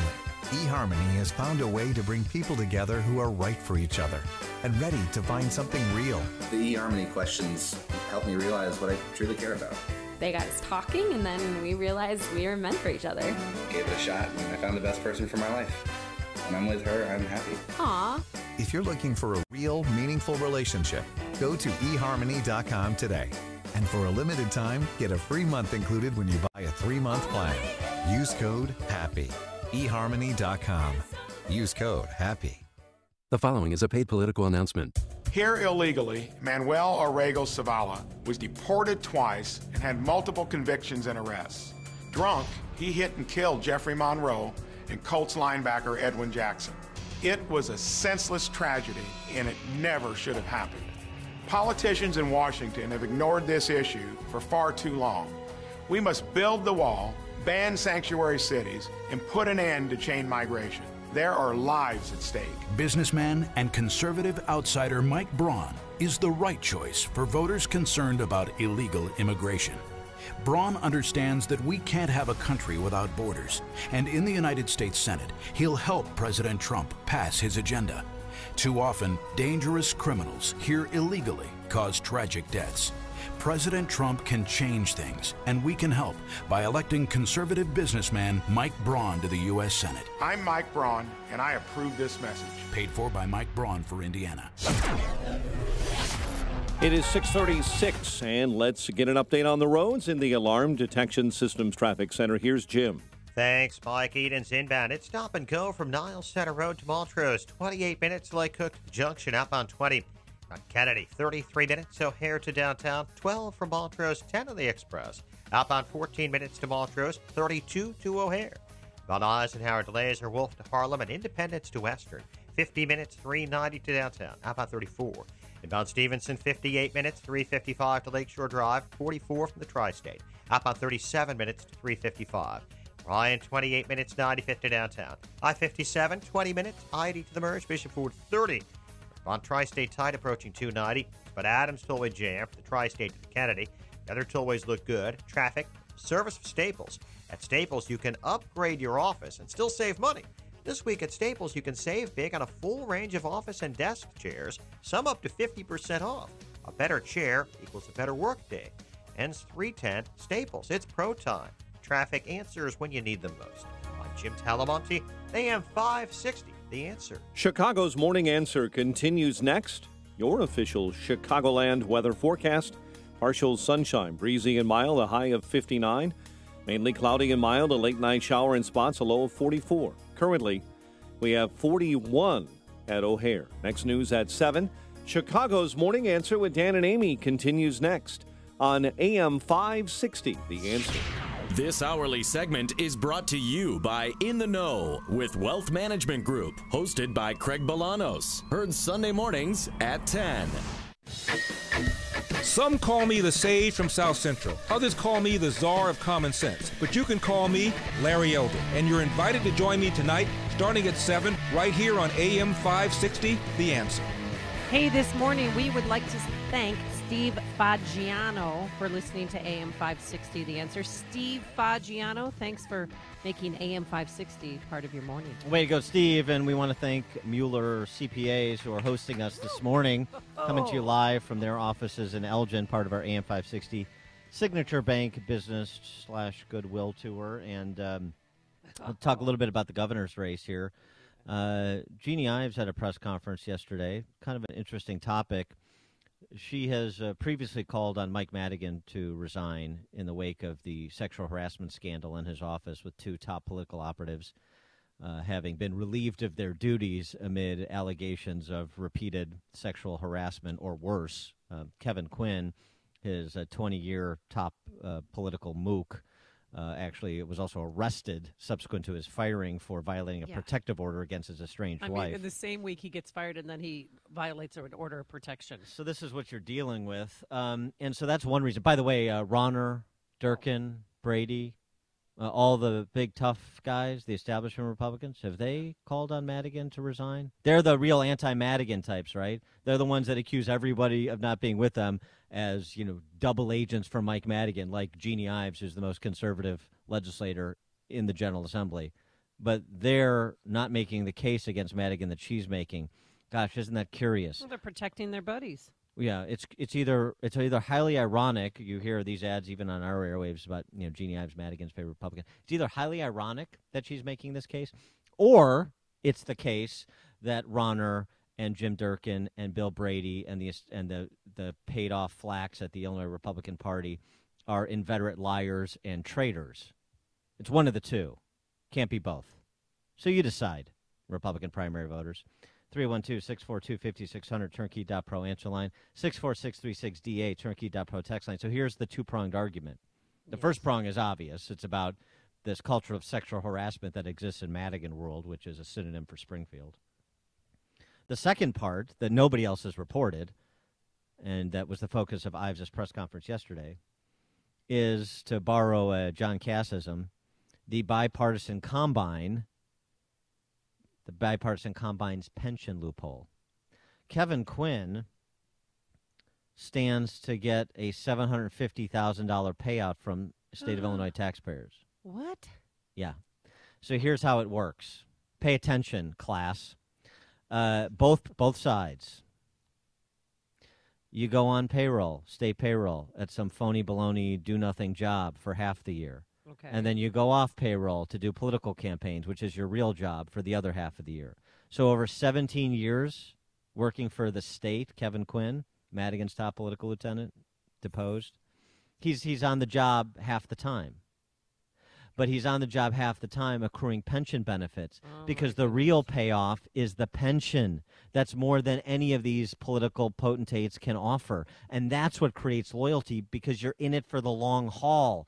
I got to keep my mouth shut. I got to play the game because I'm building time for this pension payout. And you know what the pension payout is for Kevin Quinn, a political hack whose job, quote unquote, with the state was so consequential he could skip it for half the year, and it's still and the state was no worse for the wear, other than the pension benefits that Kevin Quinn was accruing. I don't know what he did. He probably doesn't know what he did. Well, either. exactly. Kevin Quinn, over his 17 years working half-time, contributed $26,000 to his pension, which and he gets $750,000 back. That's what he'll get back with the 3% COLA that compounds annually. 28x return for a political hack who is fired for repeated incidents of sexual harassment, arrested even. 26 grand in for a no, I don't know about no show, but certainly do nothing job. What kind of job? What kind of employer can have you not on the payroll for half the year over 17 years? What kind of job are you doing where you don't have to show up half the time for 17 years? $26,000 in, $750,000 back. You want to understand Illinois? The Kevin Quinn story. That's Illinois. Do you get it? And you think that the other side, my side, as it were, the Republican side, doesn't play the same game? Laura Durkin, Jim Durkin's sister-in-law, just got hired at the tollway for $80,000 a year in the engineering department. Laura Durkin hasn't worked since 2001, and she worked as a retail salesperson.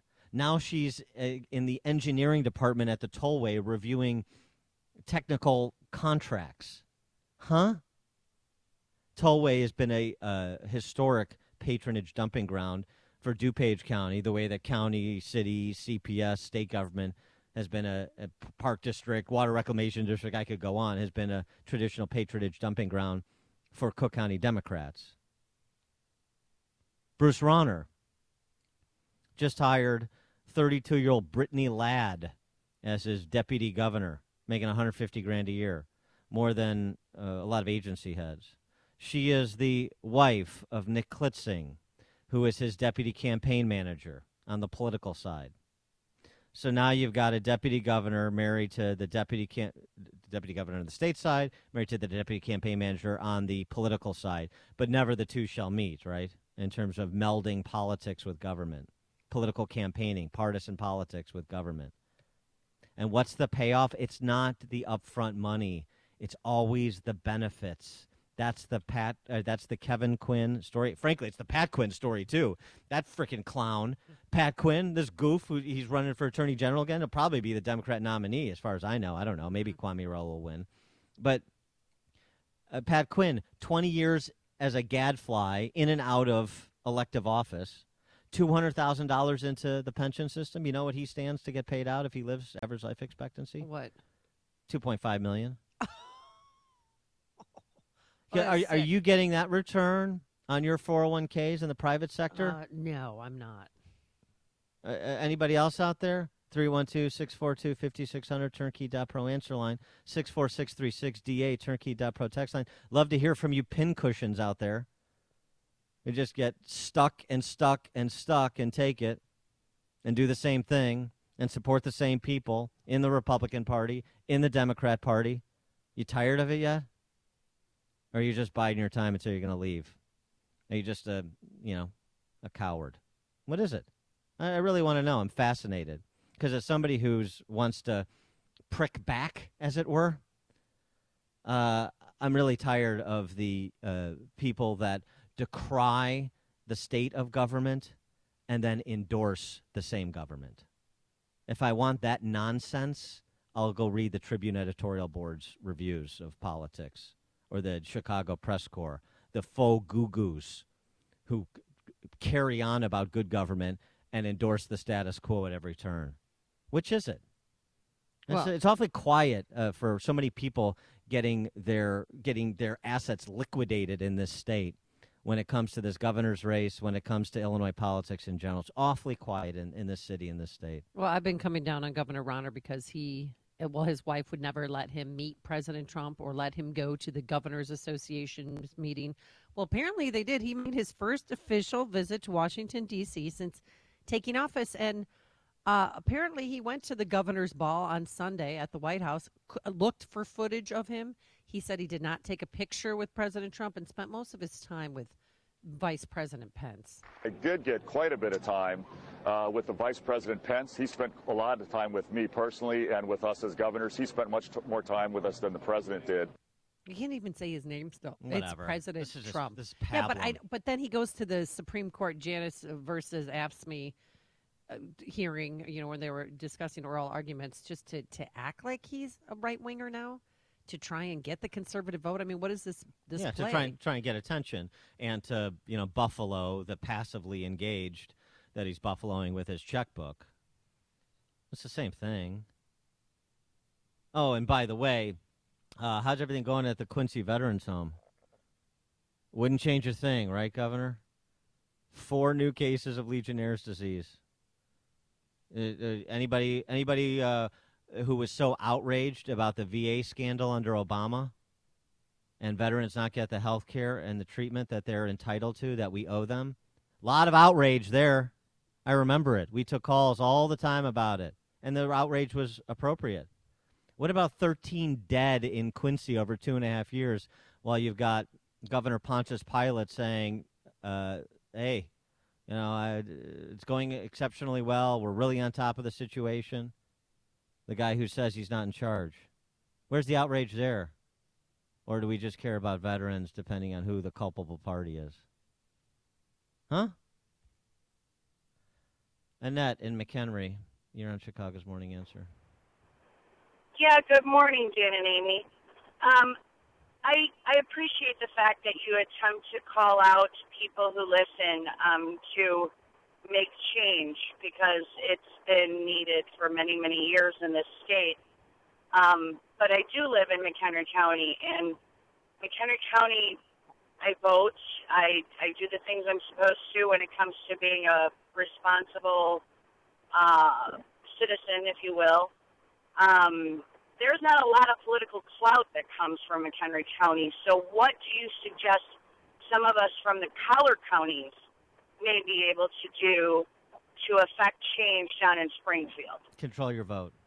It's real simple. I don't think I'm asking too much of people. Control your vote like a good ward healer. And by that I mean you're not in that way, not like a ward healer did. But in the way of your circles of influence, your friends, your family, your coworkers, your co-volunteers, your co-parishioners or congregants, the people in your life. Be proactive in informing the ill-informed and in directing people, because you're engaged in a way probably a lot of those people in your circles are not engaged, and so they will look to you for your informed opinion. So provide it unabashedly and gather people up and make sure that they fulfill their civic responsibility to participate. That's all anybody should be asked to do, really, or can be asked to do, I think, legitimately. People participate at a greater level than that. But if everybody did that, you'd have a much more engaged, informed citizenry, and you'd probably have different people in office. So I don't think that's too much to ask. Thanks for the call on that. Al in Mount Pleasant, Wisconsin. Hey, good morning. I'm calling from Mount Pleasant, the place that just got the new Foxconn gig with 13,000 new jobs coming to Wisconsin. Yeah. I'm just asking you guys keep that nonsense down there in Illinois. Keep that south of the border. Don't let that leach up here. I just listened to your news. Yeah, thanks for the call, Al. Just keep us sealed off there. Yeah, thanks. No problem. So Jeannie Ives, by the way, has a commercial on the Quincy Vets home. Oh, yeah. Up this week. Here's that commercial, since we've spent so much time playing Rauner stuff on our airwaves. This is a story that continues to dog the Rauner administration. Dolores French was one of 12 residents to die after contracting Legionella bacteria. Their son, Steve French, heard news of a Legionnaire's disease outbreak and called. At that time, she was already dead. Illinois Governor Bruce Rauner said, "We're really on top of the situation." Last fall, 3 more residents tested positive for the bacteria. A Korean War veteran died. We've handled it exceptionally well, and we would not do anything different. Jeannie Ives stands with our veterans. She always has. Paid for by Eyes for Illinois Governor. So, again, I asked, what about veterans? Everybody likes to wave the flag for veterans. And when they're being maltreated, 2.5 years, 13 dead, 11 suits, negligent suits against the state. Rauner does a press stunt, PR stunt, a month ago, goes down there, stays over for a couple nights, 4 new cases of Legionnaires. How frackin' complicated it is to get people out of there so they stop getting sick and dying. 2.5 years. How complicated is that? So what are you going to say about that? And the water source can't be eradicated. I mean, the Legionella can't be eradicated from it. He knows that. Shut it down. Even moving them to a temporary, even if you have to move them into a motel or a hotel while you fix this situation or tear that place down, you should do it to save lives. I want to hear from the Rauner P-hats. Where are you? Where are the establishment Republicans that are going to continue to, vote the same way keep the same people in power, keep the same people who are enemies inside the perimeter and leadership posts in the party? Awfully quiet. Wonder why that is. Jeannie Ives yesterday at that press conference talking about Kevin Quinn. Over his 17 years, Kevin Quinn contributed approximately $26,000 to his pension. He will collect more than $750,000 over a 30-year retirement. That's 28 times return on his contributions. Quinn will get all that he contributed back and more before the end of his second year's worth of pension payments. Is it any wonder why we have the largest unfunded pension liabilities in the country? This is the sort of corruption, both parts of the story, the sexual harassment culture and the kleptocratic culture, that Governor Rauner said he would clean up. But rather than clean it up, he's arguably joined the club. You're doing a heck of a job, Brucey. Mike on the north side. Hi, thanks for taking my call. 2 things I want to say. You're forgetting the most important benefit of the political jobs, Dan, and that's where you can use policies like the Family Leave Act to go away and serve some jail or prison time and then come back and go to the top of the list. That doesn't get published. And second, I just want to say, yesterday in the mail, I finally got my Jeannie Ives campaign buttons and bumper stickers. So if you read about somebody in the paper getting shot at lunchtime on a city facility, you'll know it was me. Okay, all right, thanks, Mike. We'll have a drink for you over at O'Donovan's. He means shot rhetorically. Yes, He's shot sure. with a dirty stare, Mike on the north side. Dan and Amy coming to you live from Mueller CPA in Elgin, part of our AM 560 Signature Bank Business Tour. It's what Chicago is talking about. It's Chicago's Morning Answer with Dan and Amy on AM 560. The Answer. I'm Lou Dobbs. Fed Chair Jerome Powell goes to Capitol Hill, the Weinstein Company, to go to bankruptcy, and GE reshapes its board. Those stories next. You like freedom? I do. You like money? Well, I do too.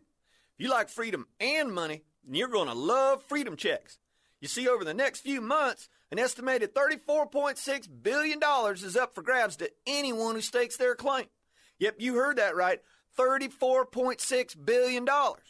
To get all the details, just go to www.myfreedomchecks.com. Thousands of people are already lined up to cash in. Take Doug, for example.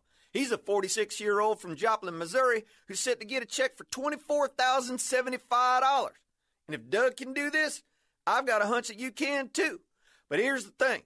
If you want the chance to grab your full fair share of this $34.6 billion payout, you must have your ducks in a row by March 1st. So don't wait. Get over to www.myfreedomchecks.com before the March 1st deadline. That's www.myfreedomchecks.com. Fed Chairman Jerome Powell facing questions from both houses of Congress this week. Powell's testimony that begins today comes at a time when investors have been anxious about the pace of interest rate hikes. Powell succeeded Janet Yellen as chair this month.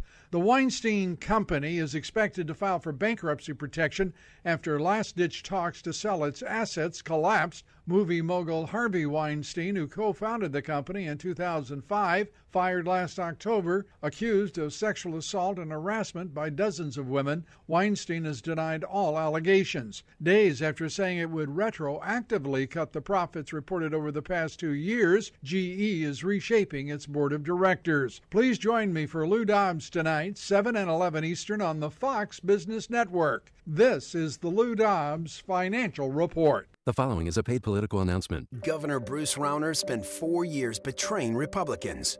Now that he wants to be re-elected, he needs help from his friends in Springfield and Chicago, like Personal PAC, a group that spent $4 million helping Mike Madigan defeat conservatives. Personal PAC is a pro-abortion group with a history of also funding Planned Parenthood, and Personal PAC recently attacked Jeannie Ives. They're attacking Jeannie Ives because Ives fought against HB 40, which forces taxpayers to pay for abortion through all 9 months of pregnancy. Jeannie Ives wasn't alone in her opposition of this horrible law. She was joined by every single Republican legislator in Springfield, but Governor Rauner lied to Illinois Republicans and Cardinal Cupich, then betrayed everyone when he signed the bill anyway. And now that you know Benedict Rauner is a traitor to Republicans, you can vote for the real Republican in the race for governor. Vote for Jeannie Ives for governor. She's the conservative reformer Illinois needs. Log on to ivesforillinois.com to learn more. Paid for by Ives for Illinois. This is Dan Proft with 60 Seconds of Sanity for upstream-ideas.com. Guns have no moral agency. Predators hurt and kill people. Often they use a gun.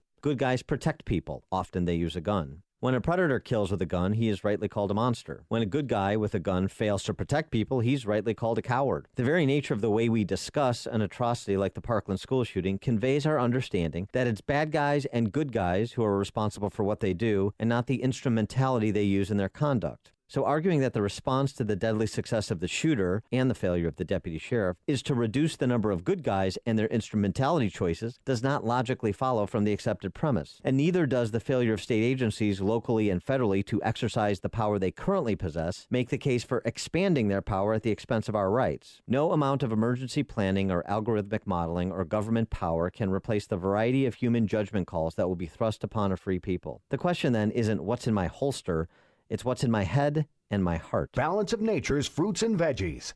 Starting Balance of Nature, I felt it the first month. I felt different. It made such a difference that now I wake up, my head feels clearer, I have more energy. Very rarely does my body cramp up anymore. It's the best thing.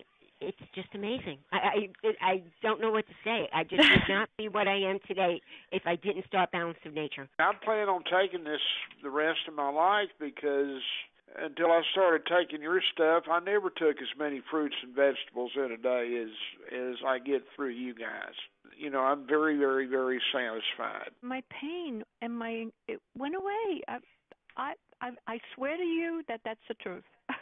When you call, use discount code CHICAGO, and we'll take 35% off your first month's order and ship it to you free. Call 800-246-8751 or go online to balanceofnature.com and use discount code CHICAGO. Raj Shah, host of Secure Retirement Radio. This is the time more than ever to look at your accounts and say, you know what? I've made a good amount of money back. Why give that money back, especially if you're entering into retirement and you need to generate an income? You need to have all of that money. So why give back what you've earned back from 2008? Tune in for Secure Retirement Radio with Raj Shah, Chicago's safe money strategist. Sunday mornings at 7 here on AM 560, The Answer. Our freedom and security are made possible through the service and sacrifice of our military and first responders.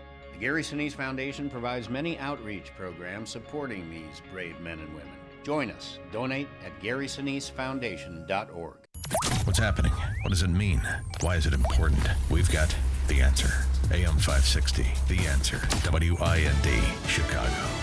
He's refused to resign, but a Florida sheriff is under increased pressure. I'm Dave Anthony, Fox News. What we have here is a poorly run agency. Florida State House Speaker Richard Corcoran and 70 other Republican lawmakers want the governor to suspend Broward County Sheriff Scott Israel for how the department handled the school shooting at Parkland and warnings before it about the gunman being dangerous. Governor Scott says, we're going to have mental health counselors in every school to make sure that all of our students can go through counseling or meet with a mental health counselor as often as they want. A state Senate committee has approved a bill raising the age for buying a rifle from 18 to 21 with a 3-day waiting period and would let counties in Florida allow teachers who are trained to be armed. President Trump supports that. And we're going to do very strong background checks.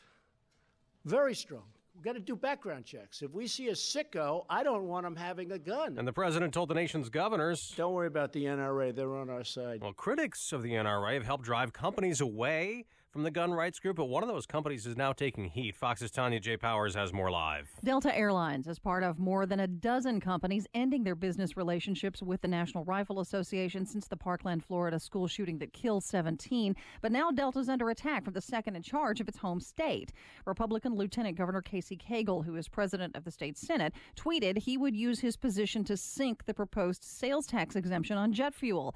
The comments come as Delta, one of Georgia's largest employers, appeared close to getting lawmakers to restore that $50 million exemption, Dave. Tanya, President Trump's fired off several tweets this morning about the Russia investigation, quoting legal experts saying there's no evidence his campaign colluded with Russians. So the president's final message was, witch hunt, all caps, exclamation point. Democrats have suggested that he and Republicans are trying to undermine the special counsel. Today, White House Communications Director Hope Hicks will be questioned by the House Intelligence Committee. This is Fox News. Fair and balanced. 42 degrees. Skies are clear. 7:02 on AM 560 The Answer. Good morning. I'm Mike Scott. Police are investigating the sudden death of a Northwestern University student over the weekend. Kenzie Crow was taken to the hospital Saturday and died the following day. Cause of death unknown. Foul play is not suspected. The mayor gushing over plans to expand O'Hare. This is a once-in-a-lifetime moment to literally leapfrog the competition and become, in the United States, the gold standard of what a modern transportation aviation system looks like. The mayor unveiling a proposed $8.5 billion expansion yesterday. It would essentially double the size of O'Hare's footprint. The mayor could introduce the proposal during tomorrow's city council meeting. The U.S. Supreme Court appears divided in an Illinois case that could gut the finances of government employee unions. AM 560's David Stewart details what happened before the court yesterday. The justices heard arguments in a challenge to an Illinois state law that allows government workers' unions to collect fees from workers who choose not to join the union. Governor Rauner was there to hear the arguments, and he backs the challenge. Because I believe it's about freedom of speech and freedom of political association. Attorney General Lisa Madigan was also there. She calls it union busting. This is a case where there are a small group of very well-funded right-wing extremists that want to eliminate unions throughout this country. No word on when the court will rule. David Stewart, NBC News Radio, Chicago. The Obama Foundation will be holding a public meeting later today. They'll be discussing the latest plans for the Obama Presidential Center on the South Side that continues to be mired in controversy. The gathering will be held at McCormick Place. City officials announced last week that road work and underpass construction will cost taxpayers about $175 million. Bulls were no match for the Nets, a 104-87 loss. Blackhawks make 2 trades before yesterday's deadline. The big one, Ryan Hartman shipped to the Predators for a 2018 first-round pick. The news, a service of USA Network. How can a case this famous still be unsolved? From a director of the People vs. O.J. Simpson American Crime Story, Unsolved. The murders of Tupac and the notorious B.I.G. A limited series event tonight at 10, 9 Central, only on USA Network. 7:04, a check of traffic and weather on the way next on AM 560. Are you facing foreclosure, been foreclosed upon, in a bad modification, or just stuck in a bad mortgage? Well, we may be able to help you. My name is Lou Bridges. I'm an attorney with the law firm of Lou Bridges & Associates. We've been helping distressed homeowners like you for over 8 years now. We defend foreclosure actions. We bring claims against the banks and the servicers for wrongful foreclosure and other violations of mortgage servicing regulations.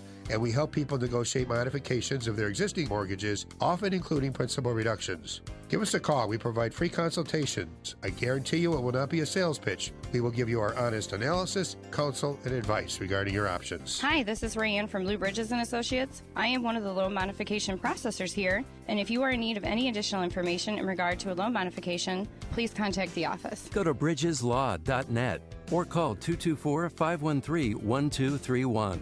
That's 224-513-1231. Remember, people, never give up the land. Fight for truth and justice. You do that, and I guarantee you'll never be alone. She's such a beautiful little puppy. I mean, we walk around the block, and neighbors always say, her hair is so beautiful. Healthy and shiny and glossy. DINOVITE.com. Fatty acids, omega-3s, and omega-6s are great for healthy skin and soft, shiny coats. I would really recommend people starting their puppies on Dinovite before they get into what I would call the misery index. Bad skin, bad ears, bad breath. Because if they're getting all their vitamins, micronutrients, microbials from the beginning, then you're not going to run into the problems associated with the allergies, grass, pollen, dust, dirt, fleas, ticks, you name it, and the itching and shedding down the road. Our vitamins and enzymes replace the nutrients cooked out of most commercial dog foods. Dinovite for life. This is Ed Lukasevic and Cindy Lukasevic, inviting you and your pets to Dinovite. 859-428-1000. DINOVITE.com. Are you putting your retirement savings in a 401k, IRA, or investment account? Then I have one word of advice. Stop. Experts warn of a stock market crash any day now, and you could lose 50% or more of your hard-earned savings again. But you don't have to lose a penny. There's a better, safer way to save for retirement, and you can learn about it in a free report. This method continues to grow your money even when the market tumbles. To get this free report, go to bankonyourself.com. That's bankonyourself.com. Bankonyourself.com. When hiring, you don't have time to waste. You need to get to a short list of qualified candidates fast. That's why you need Indeed.com.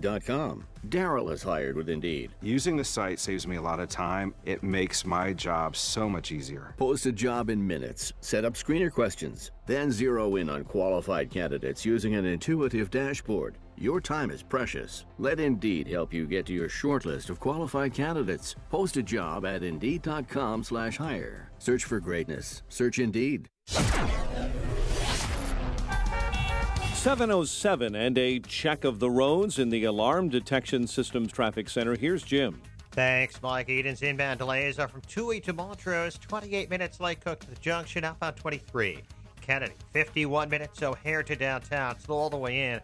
23 minutes from Montrose, 22 in the Express.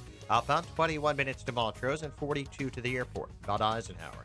An hour and 6 minutes, 390 to downtown. 52 minutes from Manheim. Outbound 34 minutes to 390. Down Stevenson at Lamont Road. Got a crash on the left shoulder. 57 minutes, 355 to Lakeshore Drive. 42 from the Tri-State. Outbound 38 minutes to 355. Inbound Ryan, 28 minutes, 95th to the Loop. I-57, 20 minutes, I-80 to the Merge. Bishop Ford, 35. Lakeshore Drive's okay. Northbound Tri-State. Slow 111th to 75th. And from the Reagan Tollway to North Avenue. Northbound Veterans Memorial, just a little sluggish approaching the Reagan Tollway. The other tollways are fine. Northwest Indiana is clear. Traffic answers when you need them most. Jim Talamonte on AM 560, The Answer. Chicago's Morning Answer continues next. Your official Chicagoland weather forecast. Here's meteorologist Kevin Snyder. Today, partial sunshine, breezy and mild. High 59. Tonight, mainly cloudy. with a late night shower in spots, low 44. A shower in spots tomorrow, high 53. I'm Kevin Snyder on AM 560, The Answer. Currently 41 at O'Hare, 44 along the lakefront. Your next news update is at 7:30. Chicago's Morning Answer with Dan and Amy continues next on AM 560, The Answer. This hourly segment is brought to you by Papa Nicholas Coffee. Papa Nicholas, best beans, best roast, best coffee. This is Chicago's Morning Answer with Dan Proft and Amy Jacobson on AM 560, The Answer.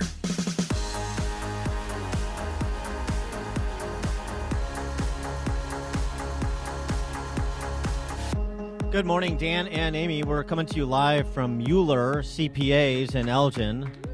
It's Mueller, not Mueller. Mueller, like Bueller. Yeah, Yes, got no it. relation to the special counsel. I want to make that clear. Mueller CPAs is part of our AM 560 Signature Bank Business Tour.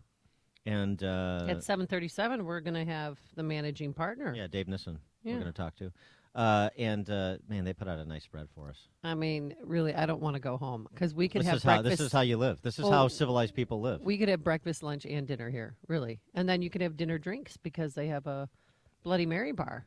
Yeah. For you. CPAs know how to live. They do. I'd And they say, know yeah. how to entertain. And this conference room's great. This whole thing is perfect. Yeah, I bet it's all very nice, and then we'll go back to our miserable lives at 9 o'clock. So yesterday we talked to Pat Hughes from Liberty Justice Center. Oral arguments shortly after our show yesterday, 10 a.m. Central Time, before the Supreme Court. All 9 justices. Janice v. AFSCME. This is a follow-up to the Friedrichs case that was deadlocked 4-4 after Justice Scalia's untimely passing. And this would, if the court rules in the favor of Mark Janice, who is a state of Illinois worker, works at the Department of Human Services, would end fair share, would arguably, from one perspective, provide worker freedom, and would really decimate the political power and financial wherewithal of public sector unions. So it's a big case, and that's why you've seen all the national coverage, and it's really a case that germinated in Chicago with the Illinois Policy Institute and the Liberty Justice Center. Pat Hughes, the president of that we spoke to yesterday. Today, right now, we speak to Miley Smith, who is a staff attorney and labor expert for the aforesaid Illinois Policy Institute.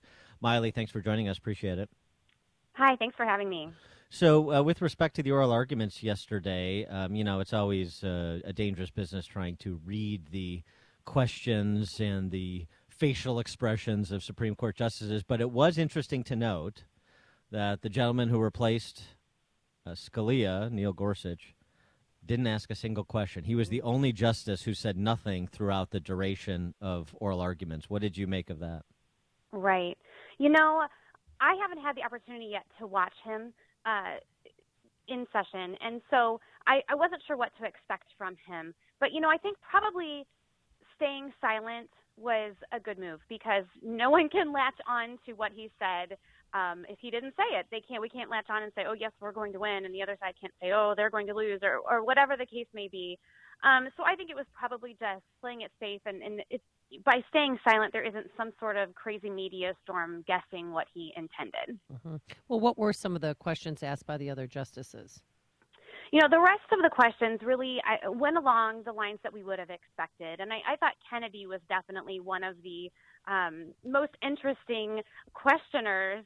He pointed out several times the political nature of union speech. He brought up the fact that, they're advocating for a greater workforce, for higher wages, for massive government.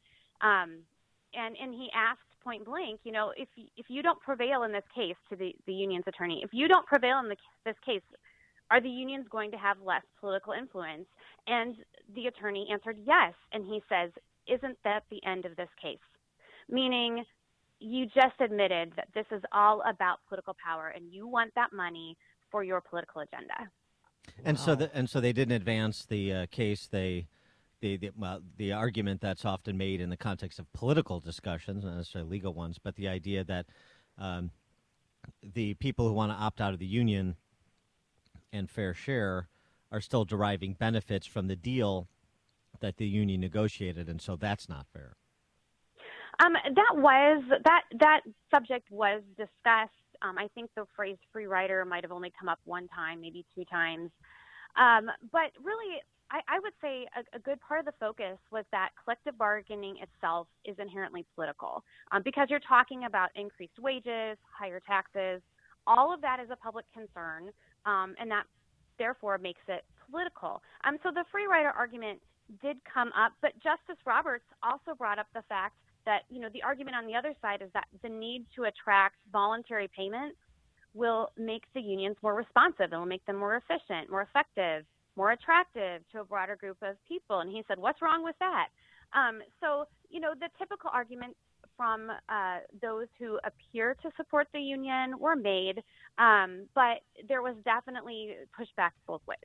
Well, so here's another thing, too. This is sort of like you being an Olympic commentator. You're trying to look for things to talk about in addition to the actual substantive legal arguments that we've poured over. But one thing that was interesting, since you brought Roberts up, his guest yesterday, Education Secretary Betsy DeVos. Huh. Right. I don't know, right. And again, here we're trying to, do the silly work of pundits and interpret something in that. But is there anything to the selection of guests, and maybe does that portend where Roberts is coming from? I mean, Betsy DeVos obviously is a free marketeer when it comes to education reform, and so ostensibly a K through 12 education would be very different in a world with no fair share for the teachers' unions. Yeah, it was interesting to see her there, but I wouldn't venture to guess why she was picked. It could be that this is the day that worked out for her schedule. She was going to come someday. This day worked. I don't think I would guess why she was there that particular day. Well, speaking of guests, Governor Rauner was there, and according to the Sun-Times, he launched this case, the Janus versus AFSCME. Is there any truth to that, or is that fake news? Well, he is the one who, he had an executive order about this issue. He did file a case, but he was dismissed from the case very early on. Mark Janus was brought into the case by LJC, Liberty Justice Center, and he was LJC's client, and they are the ones who have carried this case along with National Right to Work Legal Defense Foundation. So the governor has been absent from this case pretty much from the very beginning. And he had an opportunity to participate with an amicus brief. Other states did. Right. He chose not to. That's right. Right. And on the other hand, Lisa Madigan did file a brief. Yes, for AFSCME, not for Janus. Right. Exactly. Well, what side is Governor Rauner on? Yeah. I mean, because you never know. Here's the thing. Right. Well, here, to speak to us a little bit about Mark Janus. He has gotten a little bit of profile, certainly in D.C. this week, but just since he's a state of Illinois worker, human services caseworker, I think from what I've seen from him, he has performed really admirably. He's performed very well under this kind of national press scrutiny on this case. Right, definitely a lot of pressure. Mr. Janus, he's a child support specialist with the state of Illinois, and he loves his job, but he doesn't want to see that. He doesn't want the union to force him to support causes that he doesn't agree with, and that is really what the crux of this case is all about. It's about fairness and First Amendment freedoms. So for 40 years, government workers like Janus have been forced to make this decision. You either pay fees to the union or you lose your job. And it doesn't matter if they agree with the politics or the policies of the union. They may not agree with the way the union is representing them, but they're still forced to pay these fees. And you're right, Mr. Janus has been an excellent face for this case. He's has definitely proven to be respected under pressure, and we look forward to seeing what this case does for him. All right. She is Miley Smith. She is a staff attorney and labor policy expert for the Illinois Policy Institute. Miley, thanks for joining us. Appreciate it. Thanks so much. And she joined us on our turnkey.pro answer line. You've made the switch, and it feels so good. You've switched to Chicago's Morning Answer on AM 560. The Answer. Coming up, if you're good at golf, you should conceal carry. But first, here's your forecast. Beautiful sunshine it's here. It will be breezy, mild, a high near 60 degrees today. That's nice. But enjoy it because tonight we have a late night shower in spots around 44 degrees, and tomorrow cloudy, mild with a shower in spots and a high of 53 degrees. Let's get into our Alarm Detection Systems Traffic Center. Here's Jim Talamonte. Thanks, Amy and Dan. Metro has some delays on the Union Pacific West line due to mechanical issues. The Edens has delays inbound starting at Cicero. 27 minutes, Lake Cook to the junction, outbound 26. Kennedy, an hour and 2 minutes, O'Hare to downtown. 30 minutes from Montrose, 32 in the Express. About 18 minutes to Montrose, 38 to the airport. The Ike, an hour and 9 minutes, 390 to downtown. About 36 minutes. Stevenson, an hour, 355 to the drive. About 41 minutes. Ryan, 30 minutes, 95th to the loop. Bishop Ford, 40 minutes, 8094 to the merge. Northbound Tri-State getting heavier. Delays from 111th to 75th. Stevenson to the Hinsdale Oasis. After the Reagan Tollway to North Avenue. Northbound Veterans Memorial Slope. To Boughton Toll to the Reagan Tollway. I'm Jim Talamonte in the Alarm Detection Systems Traffic Center. What's on your mind right now? Is it, do I really want this donut? Yes, you want that donut, and you want a muffin too. Now that I've mentioned donuts and muffins, I'm sure you're thinking about your body, specifically your stomach. Are there a few pounds that you wish you could lose? Or maybe some inches? At Calitrin, we believe there is no right or wrong way to look. We desire to help everyone see the most beautiful version of themselves. Hi, my name is Ann, and I've lost about 30 pounds, and it makes me sleep wonderful at night. My name's Jason. I've lost over 40 pounds using Calitrin. It's helped me maintain my weight loss over a long period of time. Not only is Calitrin proven to help people reach their weight loss and health goals, but with every purchase, you receive exclusive access to a team of healthcare professionals, coaches, and nutritionists to support you every step of the way. So stop letting your mind bully your body. Visit us on the web at toploss.com or call us at 1-833-TOP-LOSS. After all, your body loves you, so love it back. Hey guys, Ken here from the hit podcast Today's Growth. Who would win a 3-mile bicycle race, an 11-year-old girl or last year's winner of the Tour de France? It all depends on the bicycle. It depends on their vehicle. Both on a 10-speed and the pro racer is going to win every time. But put the racer on a tricycle and the 11-year-old wins every time. You see, it's not the driver, it's the vehicle. When it comes to generating revenue, it's exactly the same. If you have a job or a small business, you are riding a tricycle. You can only go so fast. If you need to make up lost ground, it's not going to happen on a tricycle. No matter how fast you pedal, it's simply not going to win the race. Why do many people with no schooling and no advanced degree often become very wealthy? Simple. They choose to only ride 10 speeds. When it comes to helping people create their next revenue model, both Forbes and Inc. recommend Income Store as a can't miss when it comes to putting people on a 10-speed. Could your household or business use an additional revenue model that doesn't solely depend on you? If so, you need to check out IncomeStore.com. That's IncomeStore.com. This is Dan Proft with 60 Seconds of Sanity for Upstream-Ideas.com. Guns have no moral agency. Predators hurt and kill people. Often they use a gun. Good guys protect people. Often they use a gun. When a predator kills with a gun, he is rightly called a monster. When a good guy with a gun fails to protect people, he's rightly called a coward. The very nature of the way we discuss an atrocity like the Parkland school shooting conveys our understanding that it's bad guys and good guys who are responsible for what they do, and not the instrumentality they use in their conduct. So arguing that the response to the deadly success of the shooter and the failure of the deputy sheriff is to reduce the number of good guys and their instrumentality choices does not logically follow from the accepted premise. And neither does the failure of state agencies locally and federally to exercise the power they currently possess make the case for expanding their power at the expense of our rights. No amount of emergency planning or algorithmic modeling or government power can replace the variety of human judgment calls that will be thrust upon a free people. The question then isn't what's in my holster, it's what's in my head and my heart. The following is a paid political announcement. Here illegally, Manuel Orrego Zavala was deported twice and had multiple convictions and arrests. Drunk, he hit and killed Jeffrey Monroe and Colts linebacker Edwin Jackson.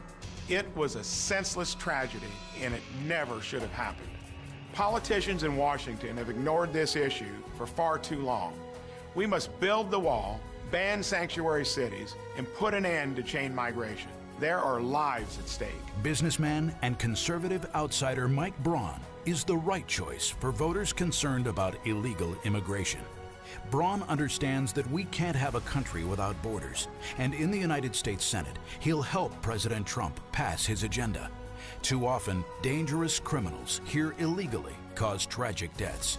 President Trump can change things, and we can help by electing conservative businessman Mike Braun to the U.S. Senate. I'm Mike Braun, and I approve this message. Paid for by Mike Braun for Indiana. Old Man Winter is here, and you'll need a heating and cooling company you know you can depend on. Look no further. That company is the original Arlington Heights Heating and Cooling. They're not one of those massive impersonal companies with inexperienced technicians and subcontractors. Arlington Heights Heating and Cooling sends only their own highly skilled technicians. From service to installation and everything in between, their work quality and customer service is the best. The original Arlington Heights Heating and Cooling keeps homes and businesses comfy and warm. Call Carrie at 847-545-1700 or visit arlingtonheightsheatingandcooling.com. Mention AM 560 and receive 20% off your first service call. That's Carrie at 847-545-1700 or online at arlingtonheightsheatingandcooling.com. The original Arlington Heights Heating and Cooling, not the biggest, just the best. Balance of Nature's fruits and veggies. I was always just sort of feeling tired. And so I said, maybe this will just help in overall vitality. But in the past couple of years that I've been taking it, I find my energy has been great. I've been sleeping better. I don't get the cravings for junk food as often as I used to. I really attribute it to the product. It's so easy to use. Even if I want to take a capsule for my daughter and I just pull it apart to mix it in some juice or something, it's just something I'm very grateful to be able to incorporate. I really love the product. I think it's made such a difference. Generally feel better, generally have better energy and more stamina. Breathing is easier, walking is easier. You're not in pain anymore, all right? I could go on and on. When you call, use discount code CHICAGO, and we'll take 35% off your first month's order and ship it to you free. Call 800-246-8751 or go online to balanceofnature.com and use discount code CHICAGO. Message and data rates may apply. Here's something I bet you didn't know about prescription drugs. You could be paying a lot less for your family's medications, up to 80% less, even less than your Medicare or insurance copay. How? With GoodRx. See, GoodRx compares prices of every FDA-approved drug at pharmacies in your area and offers free downloadable coupons, so you get the best deals on all your medications. You'd be surprised to see just how much the prices can differ. In fact, last year alone, GoodRx saved Americans over $2 billion on their medications. Imagine paying even less than your insurance copay. Plus, GoodRx can sometimes find your medications for free. There are never any fees, and no personal information is ever required. Stop paying too much for your prescriptions and save up to 80% instantly by texting the word GoodRx to 99,000 for automated text messages from GoodRx. Or go to GoodRx.com. Text GoodRx to 99,000. Save today. Text GOODRX to 99000. Are you behind in your mortgage, facing foreclosure, being given the runaround on a loan modification application by some bank or servicer? Well, you're not alone, but I may be able to help you. My name is Lou Bridges. I'm with the law firm of Lou Bridges & Associates. We've put together a team to help distressed homeowners like you. Give us a call. We give everyone who's eligible a free consultation. I guarantee you it will not be a sales pitch. We will give you our honest analysis, counsel, recommendations, and advice regarding your options. We are experts in doing loan modifications successfully. We know the regs. We understand the process. Most importantly, we don't take no for an answer. We fight. We are prepared, and we win. We save houses. We make houses affordable. So if you want to keep your house affordable, contact us. Go to bridgeslaw.net or call 224-513-1231. That's 224-513-1231. Remember, people, never give up the land. Fight for truth and justice. You do that, and I guarantee you'll never be alone. AM 560, The Answer. Dan and Amy, and here's a great case of equality before the law. Even if you have killed Osama bin Laden, you still must bring your seat to its full upright position before the plane will take off. Well, Rob O'Neill, and he's been on this program several times. SEAL Team 6 wrote a book.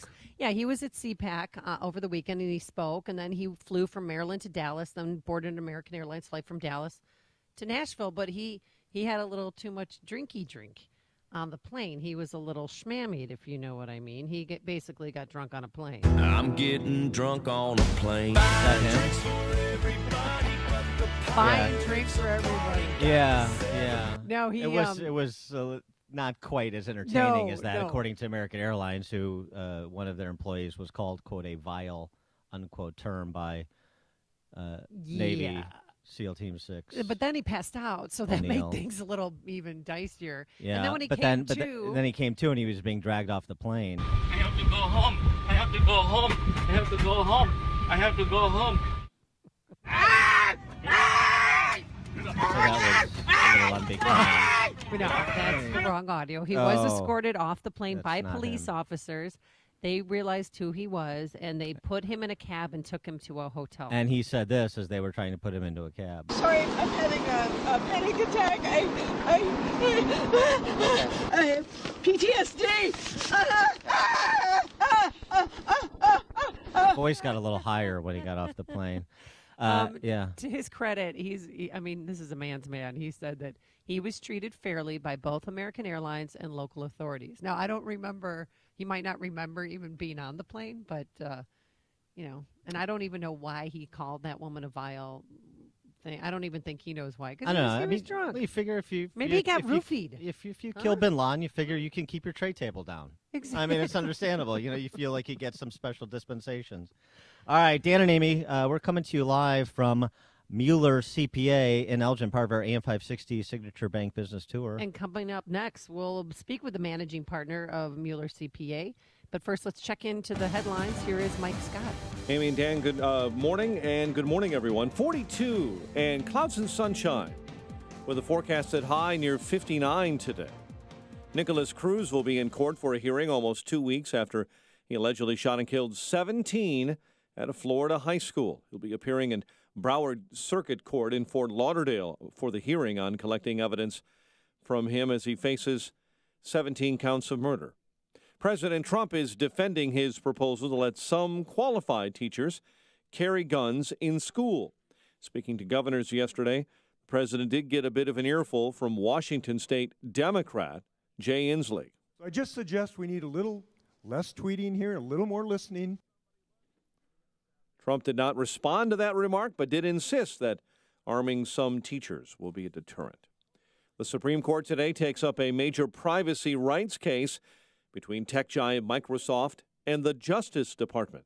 The court will weigh whether tech companies have to hand over data stored overseas to law enforcement. The Missouri House of Representatives forming a committee to investigate Governor Eric Greitens after being charged with felony invasion of privacy.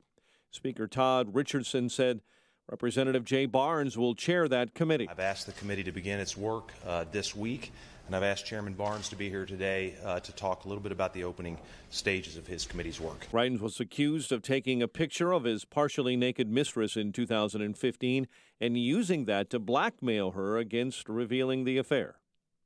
Police are investigating the sudden death of a Northwestern University student over the weekend. Kenzie Crow was hospitalized Saturday and died the following day. One of the Democrats running for Illinois governor says a new tax on ammunition needs to be part of the national conversation on guns. Chris Kennedy yesterday unveiled his plan, which includes support for a federal bullet tax. One person is in custody after someone threatened to shoot students at Moraine Valley Community College in Palos Hills. A threatening message was posted to Twitter on Sunday. The suspect was taken into custody. Classes continued as scheduled. Bulls no match for the Nets last night in a 104-87 loss. Blackhawks make one major trade before yesterday's deadline, sending Ryan Hartman to the Predators. They get back a 2018 first-round pick. The news, a service of USA Network. How can a case this famous still be unsolved? From a director of the People vs. O.J. Simpson American Crime Story, it's unsolved. The murders of Tupac and the Notorious B.I.G. A limited series event tonight at 10, 9 Central, only on USA Network.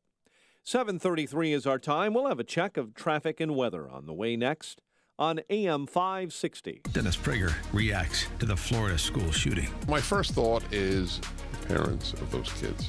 My prayer specifically that they get strength and that they eventually, that they can smile again and laugh again without guilt, because otherwise the murderer has murdered more than one. in your family. They murdered you too, even though you're still alive. The Dennis Prager Show, weekdays at 11, right before Sean Hannity at 2 on AM 560. The Answer. Cold or flu? Fever is flu's trademark. The Exergen temporal scanner is the #1 thermometer pediatricians recommend. Protect your family with technology backed by over 70 clinical studies. Exergen.com. The following is a paid political announcement. Governor Bruce Rauner spent 4 years betraying Republicans.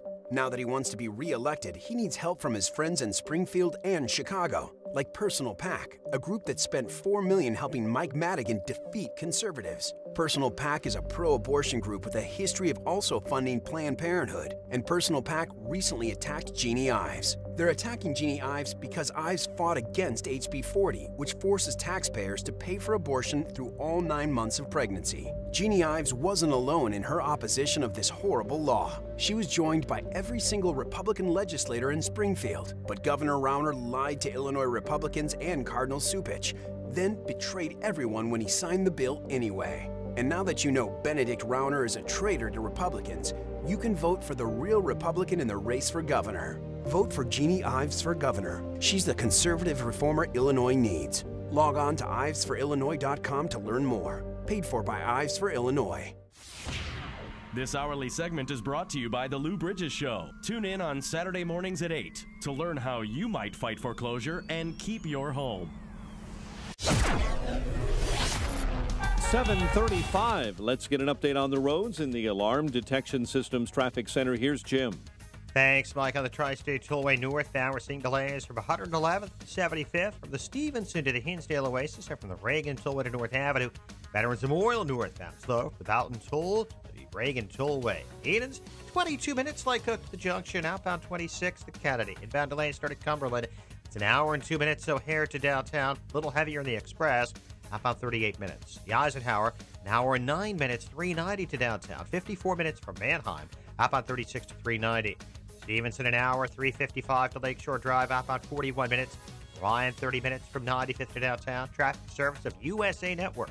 How can a case this famous still be unsolved? The director of The People versus O.J. Simpson.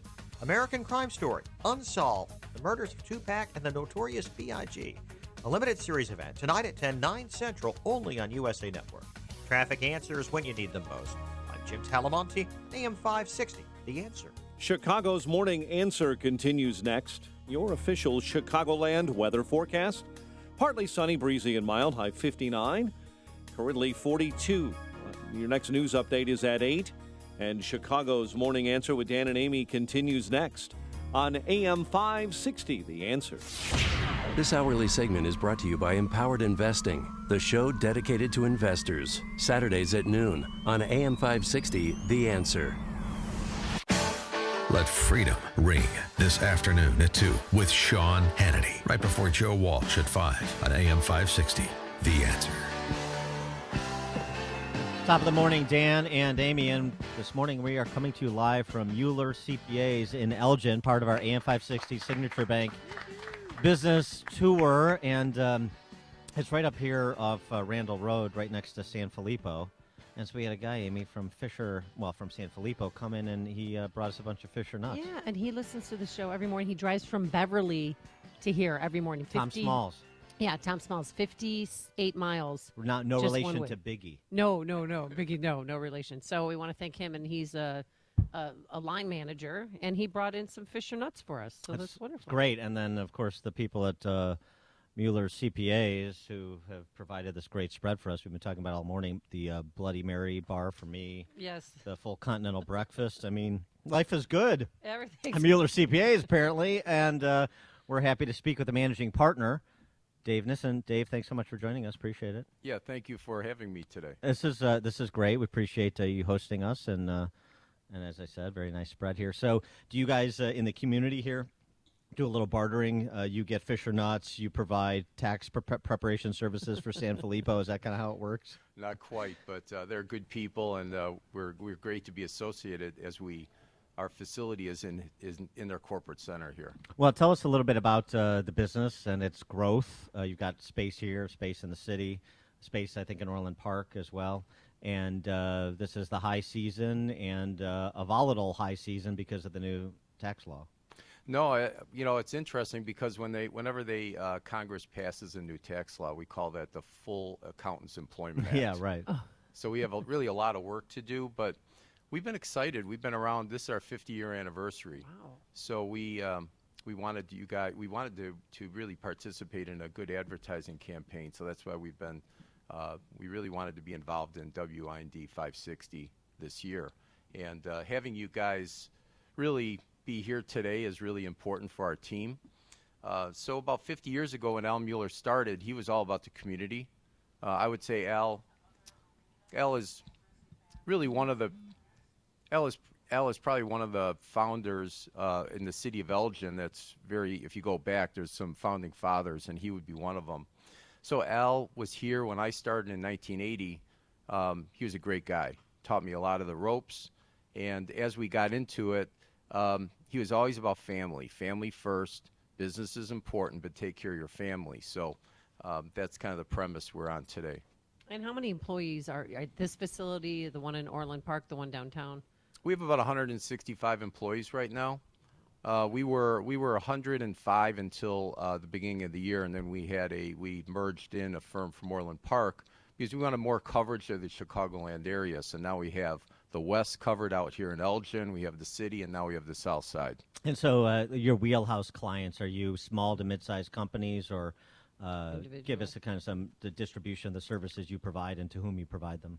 Well, when you're around for 50 years, you have a full gamut. So we go from startup businesses all the way to we do some work for public companies too.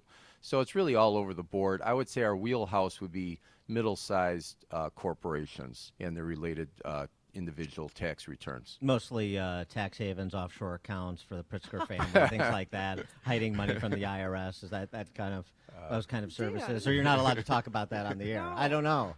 I'm in the market. I don't know when the next time I'm going to have a chance to talk to Dave. But you said that Al Mueller was a philanthropic person, a community man. Tell me about the partnership you have with Kane County Cougars for your scholarship program. Yeah, that's really exciting. I know Dr. Bob Froelich. He's the owner of Kane County Cougars. They're also a client of ours. So as we've talked to Dr. Bob, him and I, we kind of came up with a plan. Let's start an Al Mueller scholarship program. So we did. They're very charitable also, the Kane County Cougars. And so we put this thing together. We gave away 5 scholarships last year. We're going to do 5 scholarships really from now on, and it'll be in the name of Al Mueller. Very nice. What feedback do you hear from Illinois businesses with respect to the Illinois tax regime, the business climate here, as they think about their long-term, their long-term economic future? Well, it's interesting. We put on a seminar at Kane County Cougars with a panel of very prestigious business owners, and feedback overall is that Illinois is a great place to conduct business. That's the first thing. I mean, it's really you have the great infrastructure, you have great utilities, resources. The tax situation is an issue, and I guess I'm just going to say, being an accountant, I always tell clients sales have to be exceeding your expenses, which equals a net profit. Yes, that is sound advice. There's no question about that. You're really going out on a limb there, Dave. Yeah. I'm sure your clients appreciate that insight. All right, but on a fun note, you have the snack cart tradition. What's that? Well, we moved here a little over 5 years ago. So, you go to have you been to the United Center before? Yes, I get out every so often. Well, Jan lets me get out on the weekend. weekend. She goes to the Ice Capades every year. Yeah. Or the circus. Yeah. When they used to have it.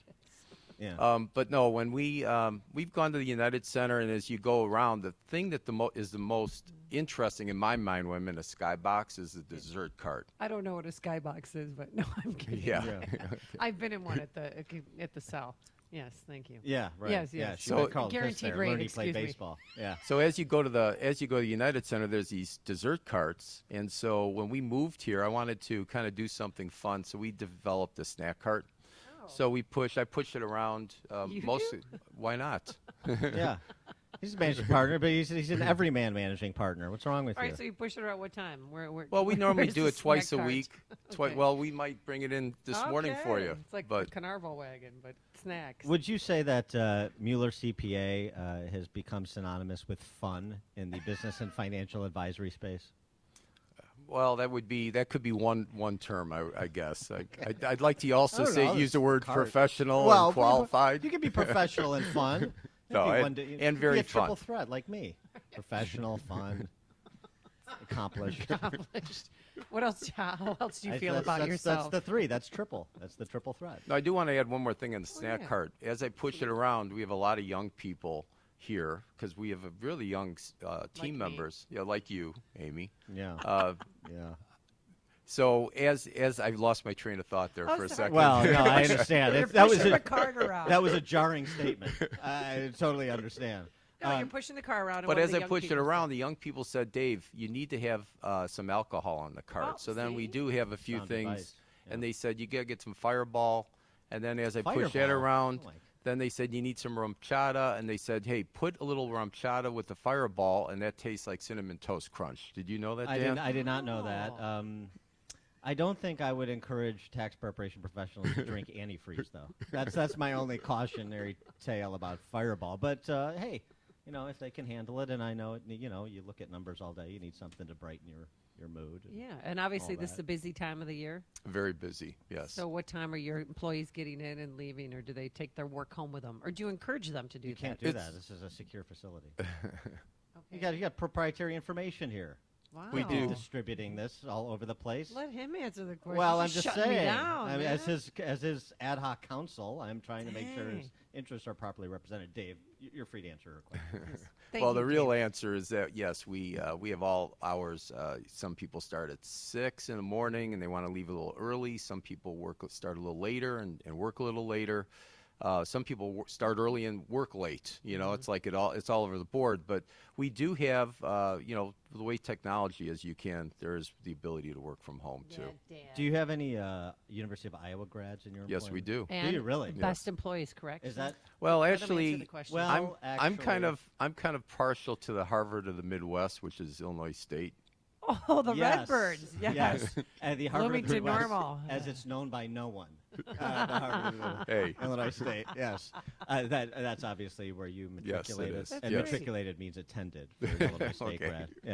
Yeah. Very good. So the business is growing. Business in Illinois is good, even with you know, the dubious economic climate, and you're happy with the trajectory of the company.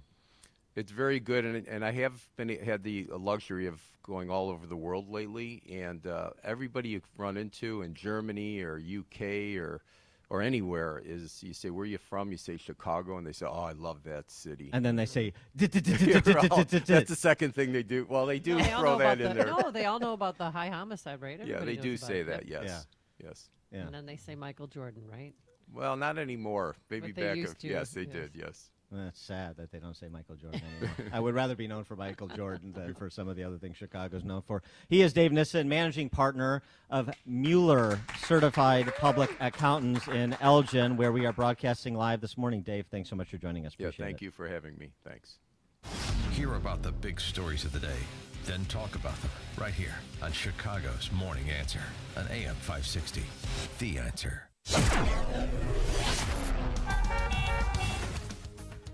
Coming up next, President Trump has some advice if you are a teacher and want to carry a weapon.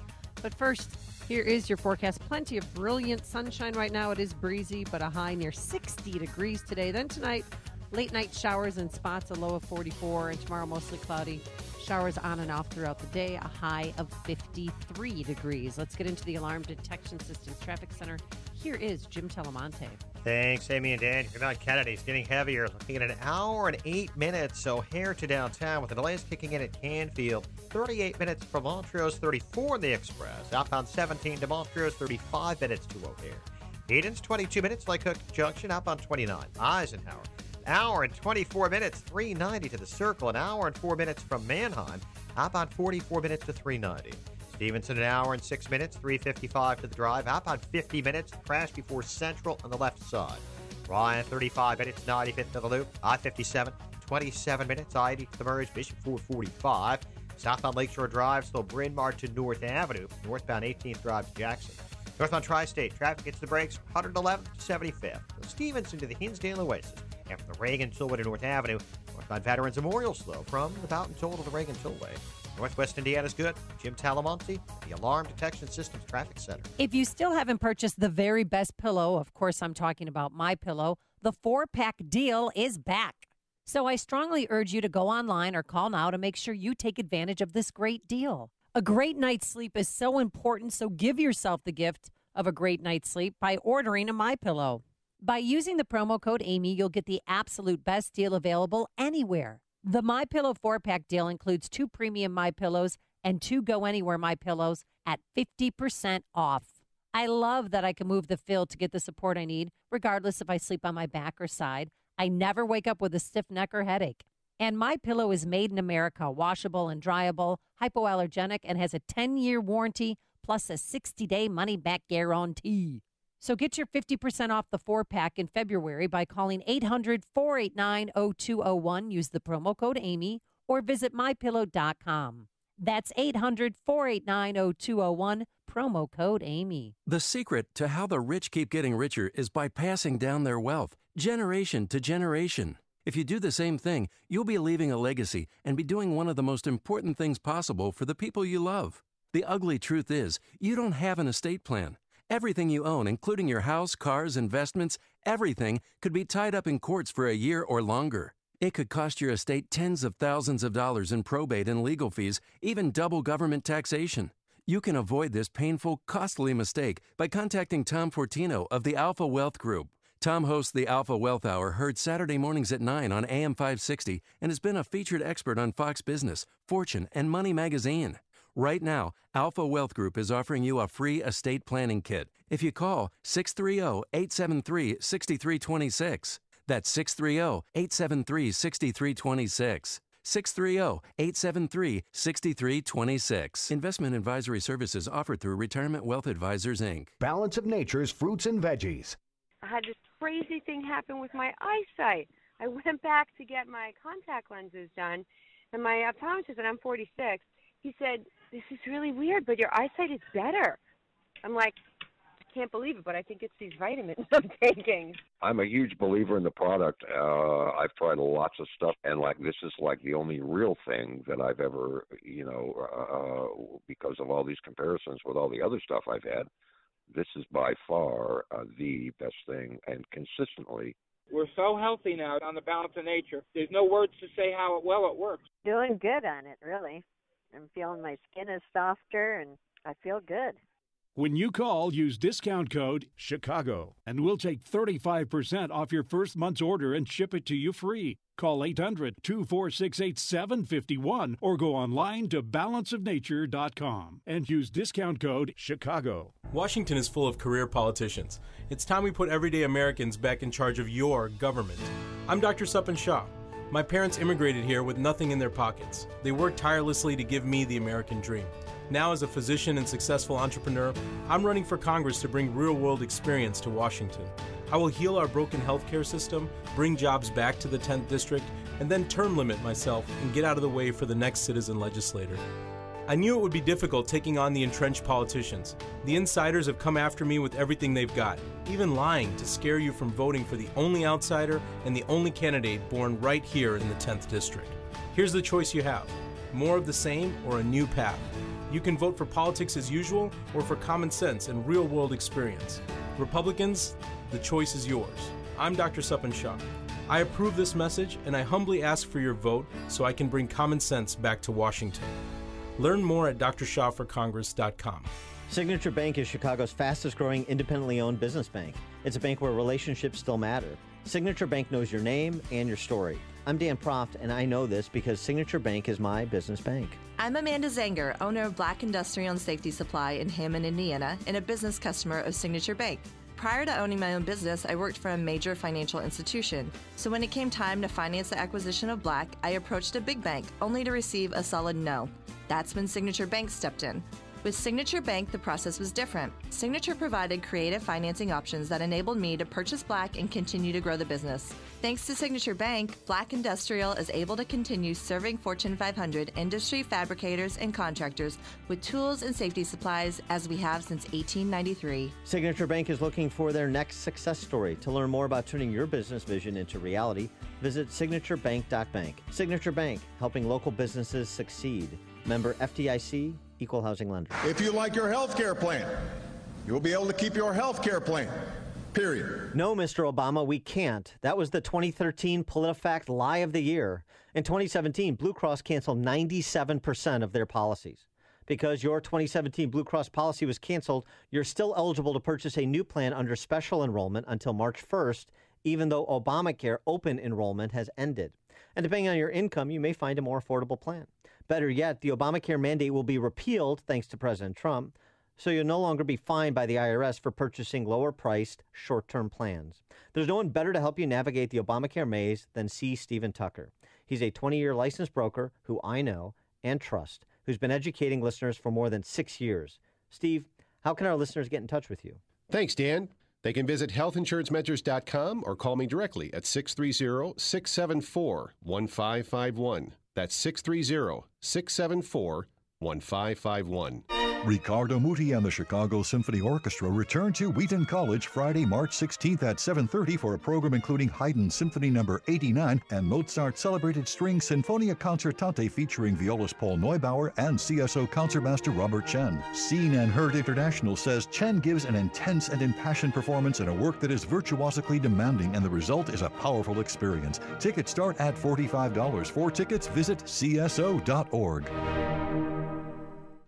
You wanted to be a teacher when you were little, but as you grew up, things changed. Teaching just didn't seem like the best option anymore, so you decided to become something else. But what would your 12-year-old self say? Interesting and innovative things are happening in teaching today, so it's time to put it back on your list. Don't try to convince yourself otherwise. You had it right the first time. Find out how you can make more at teach.org. Make more. Teach. Brought to you by Teach and the Ad Council.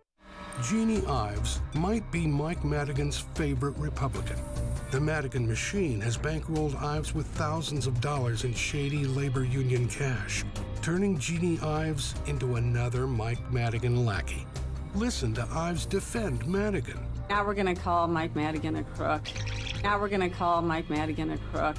Instead of attacking Madigan's corrupt ways like Bruce Rauner, Jeannie Ives defends Madigan. He's picking on Mike Madigan again. He's picking on Mike Madigan again. Ives won't even commit to immediate repeal of the Madigan income tax hike. You need legislator approval to repeal that, obviously, so you'd have to have them decide to do that, to repeal it, right? I can't guarantee what the legislator is going to send me in the bill. Jeannie Ives, guaranteed to defend and defer to Mike Madigan. I don't think that's any way to deal with the powerful Speaker of the House, Mike Madigan. Paid for by Citizens for Rauner, Inc. AM 560, The Answer. Dan and Amy, and I'm reeling a bit, Amy, so you're going to have to help me here. It's going to be okay. I don't want to live in a world without heroes. As you know, Ryan Seacrest is my North Star, my moral compass, and now Ryan Seacrest has been accused, incredibly, of essentially lascivious and harassing conduct towards his former stylist, Susie Hardy, a single mother with a preschool-age daughter. Uh-oh. Yeah, so break out the harpsichord. So do you think he's going to get taken off live? No, with Regis and Kelly or whatever. That's Kelly and Ryan, whatever they call that. I don't know what you're of the show I speak of. It's on ABC News. Yeah, I don't know. Or it's on ABC. I know him from American Idol. Big fan. Mm-hmm. And like the rest of America, I fell in love with him, and now this. Well, that's a problem because you can't select what accusers you're going to destroy their careers. Like Harvey Weinstein, that was appropriate, but Ryan Seacrest, he owns a lot. He owns Dick Clark's Rock and Roll New Year's Eve. He owns several radio stations. He's got his hand in every jar. Well, that's not the only place he had his hand, according to Susie Hardy, Amy. Grinding his erect penis against her while clad only in his underwear, and that's how I think of Ryan Seacrest, by the way, groping her private parts, and at one point slapping her buttock Now, why did they really say buttock? Buttock. If this is a variety. Buttock. So hard that it left a large welt still visible hours later. Now, Seacrest has submitted himself to an internal investigation, and nobody does an internal investigation like the E-Network. So you know that's solid. And he was completely vindicated. There's also the suggestion that she sort of tried to extort him, saying, give me $15 million or I'm going to go public with this story. So, yeah, that's, see, makes it harder for the real victims out there. I want to believe Ryan. Right. And real quick, the Heather Locklear update, the reason why police were called, or her boyfriend called police, because she tried to bite off his nose, and that's why police were called. And apparently they're high school sweethearts. They went to prom together. Maybe Ryan and Heather can get together. Oh, yeah, that'd be good. What do you think? Coming up on Chicago's Morning Answer. The Broward County Deputy Sheriff responds in the worst possible way you can respond, through a prepared statement from an attorney at 8:08. But first, let's go into the newsroom. Catch up with headlines here at home and around the world. Here is Mike Scott. Amy and Dan, here are the stories we're following on AM 560. The Answer. Legislators will consider measures as soon as tomorrow in Springfield that would require gun dealers to be licensed and ban so-called bump stocks.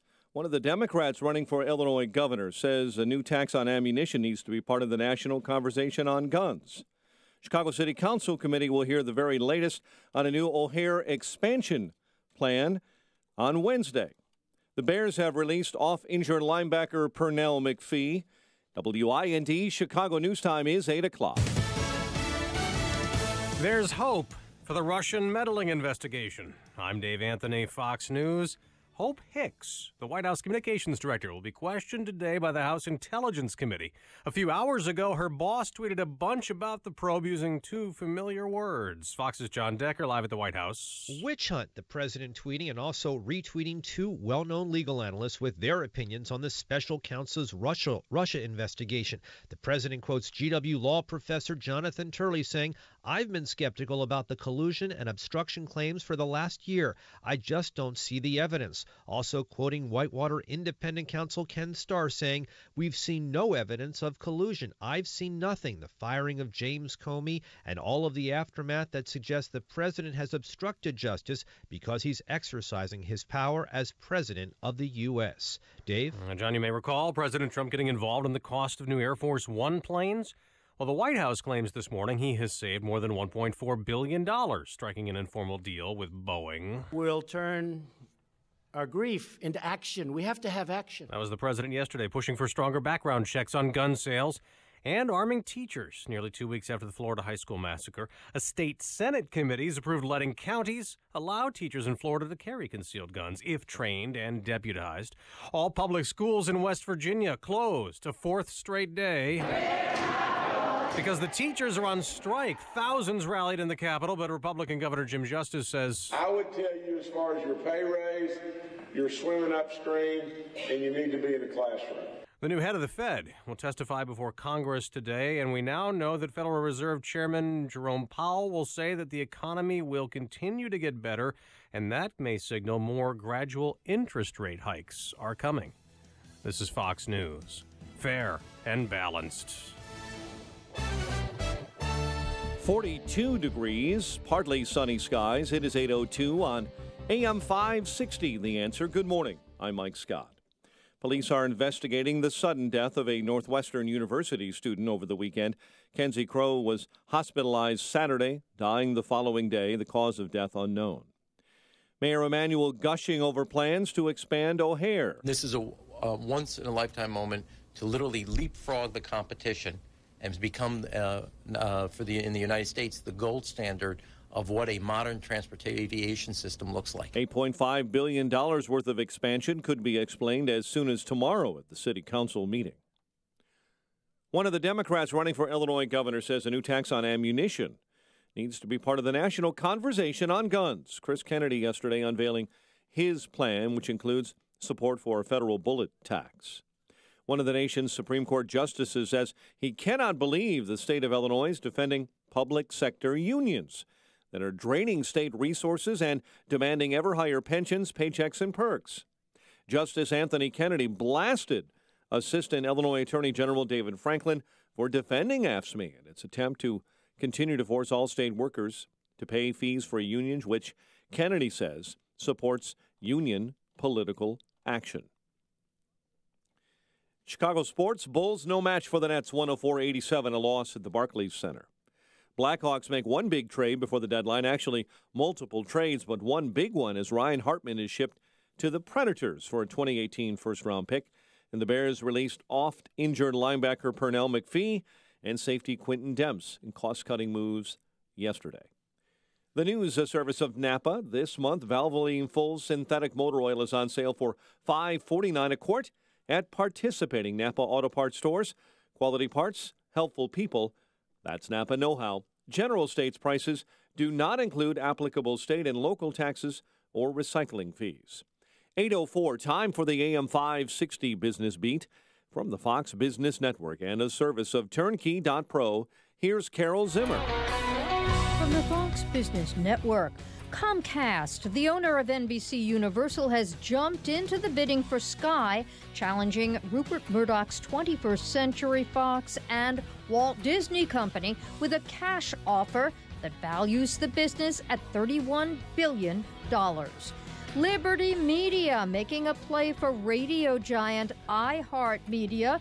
Liberty is offering to pump more than $1 billion in cash into the nation's biggest radio broadcaster in return for a 40% stake in the reorganized company. Toy company Hasbro made a big bet that paid off. A year ago, Hasbro decided that a superhero named Black Panther would be a hit after the company talked to kids who said that the Marvel character was cool. With the Fox Business Report, I'm Carol Zimmer.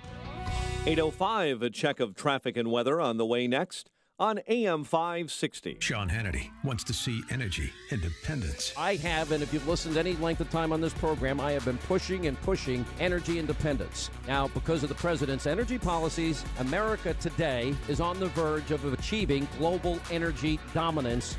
That's going to go a long way to keeping Americans safe and prosperous for decades and decades to come. The Sean Hannity Show. Afternoons at 2, right before Joel Walsh at 5 on AM 560.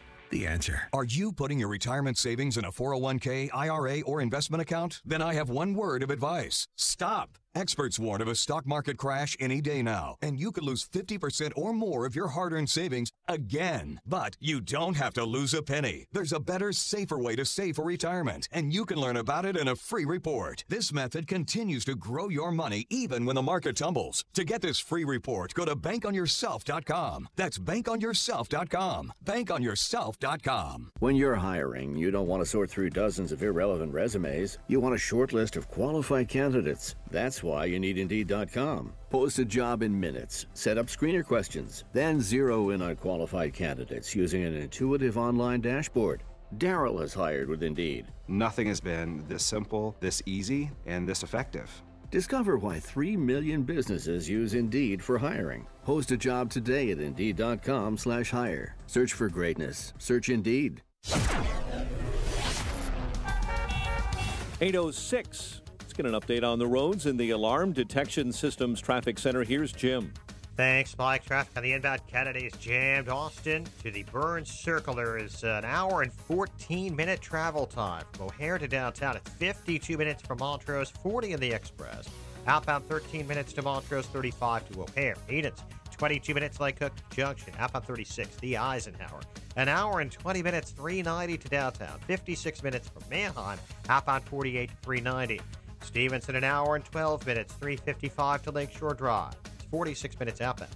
Ryan, 40 minutes, 95th to the Loop. I-57, 25 minutes, I-80 to the Merge, Bishop Ford, 45. Northbound Tri-State delays, 115th to 75th. From the Stevenson to 31st, and from the Reagan Tollway to North Avenue. The Adams and Reagan Tollways are still fine. Veterans Memorial, southbound, the Army Trail Toll to St. Charles. Northbound, I-55 to the Reagan Tollway, the Army Trail Toll to 290. Eastbound 94, Northwest Indiana, delays from the Indiana Toll Road to past 20 in Lake Station. Crash in the left lane. Traffic answers when you need them most. Jim Talamonte, AM 560, The Answer. Chicago's Morning Answer continues next. Your official Chicagoland weather forecast with meteorologist Kevin Snyder. Today, partly sunny with wind gusts up to 30 miles per hour, high 59. Mainly cloudy with a late night shower and spots tonight, low 44. Mostly cloudy tomorrow, shower and spots during the day with a high 53, and periods of rain from late evening on tomorrow night, low 39. I'm Kevin Snyder on AM 560, The Answer. 45 now officially at O'Hare. Along Chicago's lakefront, also 45. Next news coming up at 8:30. Chicago's Morning Answer with Dan and Amy continues next on AM 560, The Answer. This hourly segment is brought to you by Turnkey IT, giving you the freedom to focus on your business while they handle the technical stuff. Turnkey IT. This is Chicago's Morning Answer with Dan Proft and Amy Jacobson on AM 560, The Answer.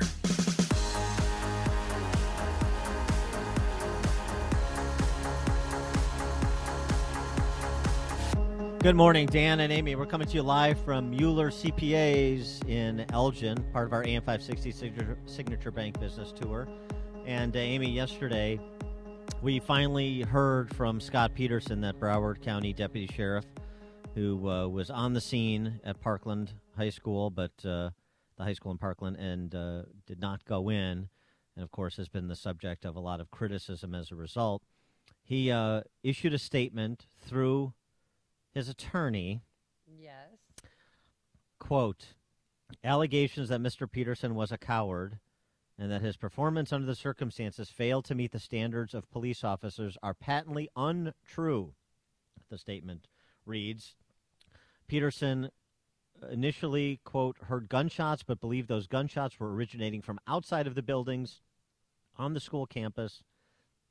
BSO, Broward Sheriff's Office, trains its officers that in the event of outdoor gunfire, one is to seek cover and assess the situation in order to communicate what one observes with other local law enforcement.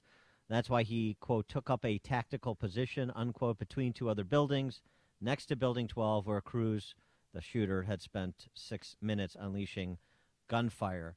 Let there be no mistake, the statement continued. Mr. Peterson wishes that he could have prevented the untimely passing of the 17 victims on that day. Is that good enough for you? 312-642-5600, turnkey.pro answer line, 64636DA, turnkey.pro text line. What do you think of that statement? While Mr. Peterson was in the fetal position outside of building number 12, right above him on the third floor, 6 students were killed. So and he just sat there. So I'm not really buying it. Not buying this. Not giving him any latitude there. No, I'm not. He could have done more, I believe. And I don't know if he's saying this as a proactive move to, thwart off any possible litigation, any wrongful death lawsuits that might be coming his way. He has resigned. He is getting retirement benefits and his pension, police pension. But you've also got these other deputies that are on restricted duty. You've got a lot of calls for the resignation of the sheriff, Scott Israel, that have gone unheeded by both the governor at this point in terms of him getting involved beyond waiting for the results of an internal investigation, as well as certainly from Israel, who's described his leadership of the Broward County Sheriff's Department as, quote, unquote, amazing. It doesn't seem to me like you have to choose here between some of these deputies and the sheriff. It seems to me you have a culture problem in the sheriff's office and maybe writ large, including the school district. Yeah, well, that's true. And Peterson, just so you know, he claims, that he's the one who notified the sheriff's department that there was an active shooter. So he's trying to act the role too of, but I did. I even called it in. I called 911. Well, I'm the one who did it. You are 911. Exactly. So that's the problem there. And the other problem is, even if you give him the benefit of the doubt initially, you need to identify where the gunfire is coming from, and that was not readily discernible. Well, he thought it was firecrackers. Like fireworks were going off outside of Building 12. So even if you can't figure out where the fire is coming from, which is what his attorney statement says, you can after 4 minutes when you only have one shooter and it's coming from one place. It's just not credible. That's not a credible You don't like the fact that he released a statement through his attorney. What would you have wanted him to do? He should stand and deliver. I mean, if he wants people to appreciate his point of view, then he's got to share it first person, not through some carefully crafted statement that's distributed by an attorney. it speaks of someone in hiding, and this is a moment because of what's happened and because of the seriousness of the allegations against him from a moral perspective, not a legal one. Well, he said that because of that, he should stand and deliver and answer questions and talk to people and, frankly, be a whipping post for a while if that's what has to happen. But he needs to physically be there and take all comers, wants people to appreciate his point of view, in my opinion. He claimed his training taught him to take a defensive position on the outside. Yeah, but of course, the Sheriff Israel said, no, that's not what we trained him to do. Based on his training, his protocols, equipment, and tactics, he should have went in and done everything he could possibly have done to neutralize the killer. Yeah, the problem is the source of this. I mean, it seems to me Israel is he may be correct, but there's so much wrong with what Israel has said and done in this case that it's difficult to look at him as a credible source of information or perspective. Yeah, he definitely has lost credibility because he knew even before the CNN town hall that there was an armed deputy in front of the building in question and that the deputy didn't go in, but he didn't share that on CNN. He didn't tell victims' family members that. Because instead he wanted, he's self-aggrandizing. Oh, this is my moment. Maybe I could be like David Brown, the police chief of Dallas, or Sheriff Clark. Or Joe Arpaio, sheriffs who have elevated themselves to a national level. I don't know. That's conjecture on my part, but he seems to be like the face of this shooting in Parkland. Well, the other thing that's going on here, though, is the school district and the approach that's taken of this, stopping the school-to-prison pipeline, which is sort of, to my understanding from what I'm actually seeing in practice, and there's a good example in this tragic case, end of disciplining students is really what it is. Again, the same school resource officer, Scott Peterson, I'd love to hear from him on this, allegedly refused to talk to a adult protective services investigator about the shooter per some tips that were relayed because he wasn't required to tell the investigator what he knew about the Parkland shooter. And this is obviously before the shooting. This is in the run-up, all the red flags that were waving everywhere, all the tips that were being bandied about but never seeming to get to the right place, and nobody ever seeming to kind of come together with the information that was siloed in a number of different places within a number of different agencies. And Peterson was part of that, too. This, ending that this whole kind of, it sounds nice, it appeals to the sentimentalists out there, end the school-to-prison pipeline. But if that means not disciplining kids, not sharing information with mental health professionals, with investigators, with other law enforcement agencies, then you got a problem. You can't have a system that doesn't have the flexibility to deal with somebody like the Parkland shooter when you've got all of the information out there that's suggesting that you've got a real threat on your hands. Let's go to Chris in Woodstock. You're on Chicago's Morning Answer. Good morning, guys. Here's the thing. If they really thought the shooter was outside, why did they tell the Coral Springs officers to go inside? And they're facing the Coral Springs officers. Why did they tell the Coral Springs officers to go inside? Absolutely, if they thought the shooter was outside. And I'd love to hear Thanks the radio transmission between Deputy Peterson and the base, just to see, did he really say, what did he say? That there was a shooter inside? If he did say those words and he's still sitting on the outside, shame on him. Well, the radio transmissions, as well as the video. I want to see the video. I want to say that all that should be released. I mean, this we got to have. Well, he wasn't sure. Sheriff Israel said last week. He said, "Yeah, I know the whole internal investigation cover story. This stuff needs to be released, given how unsatisfying the answers are that we're getting from people in positions of authority down there."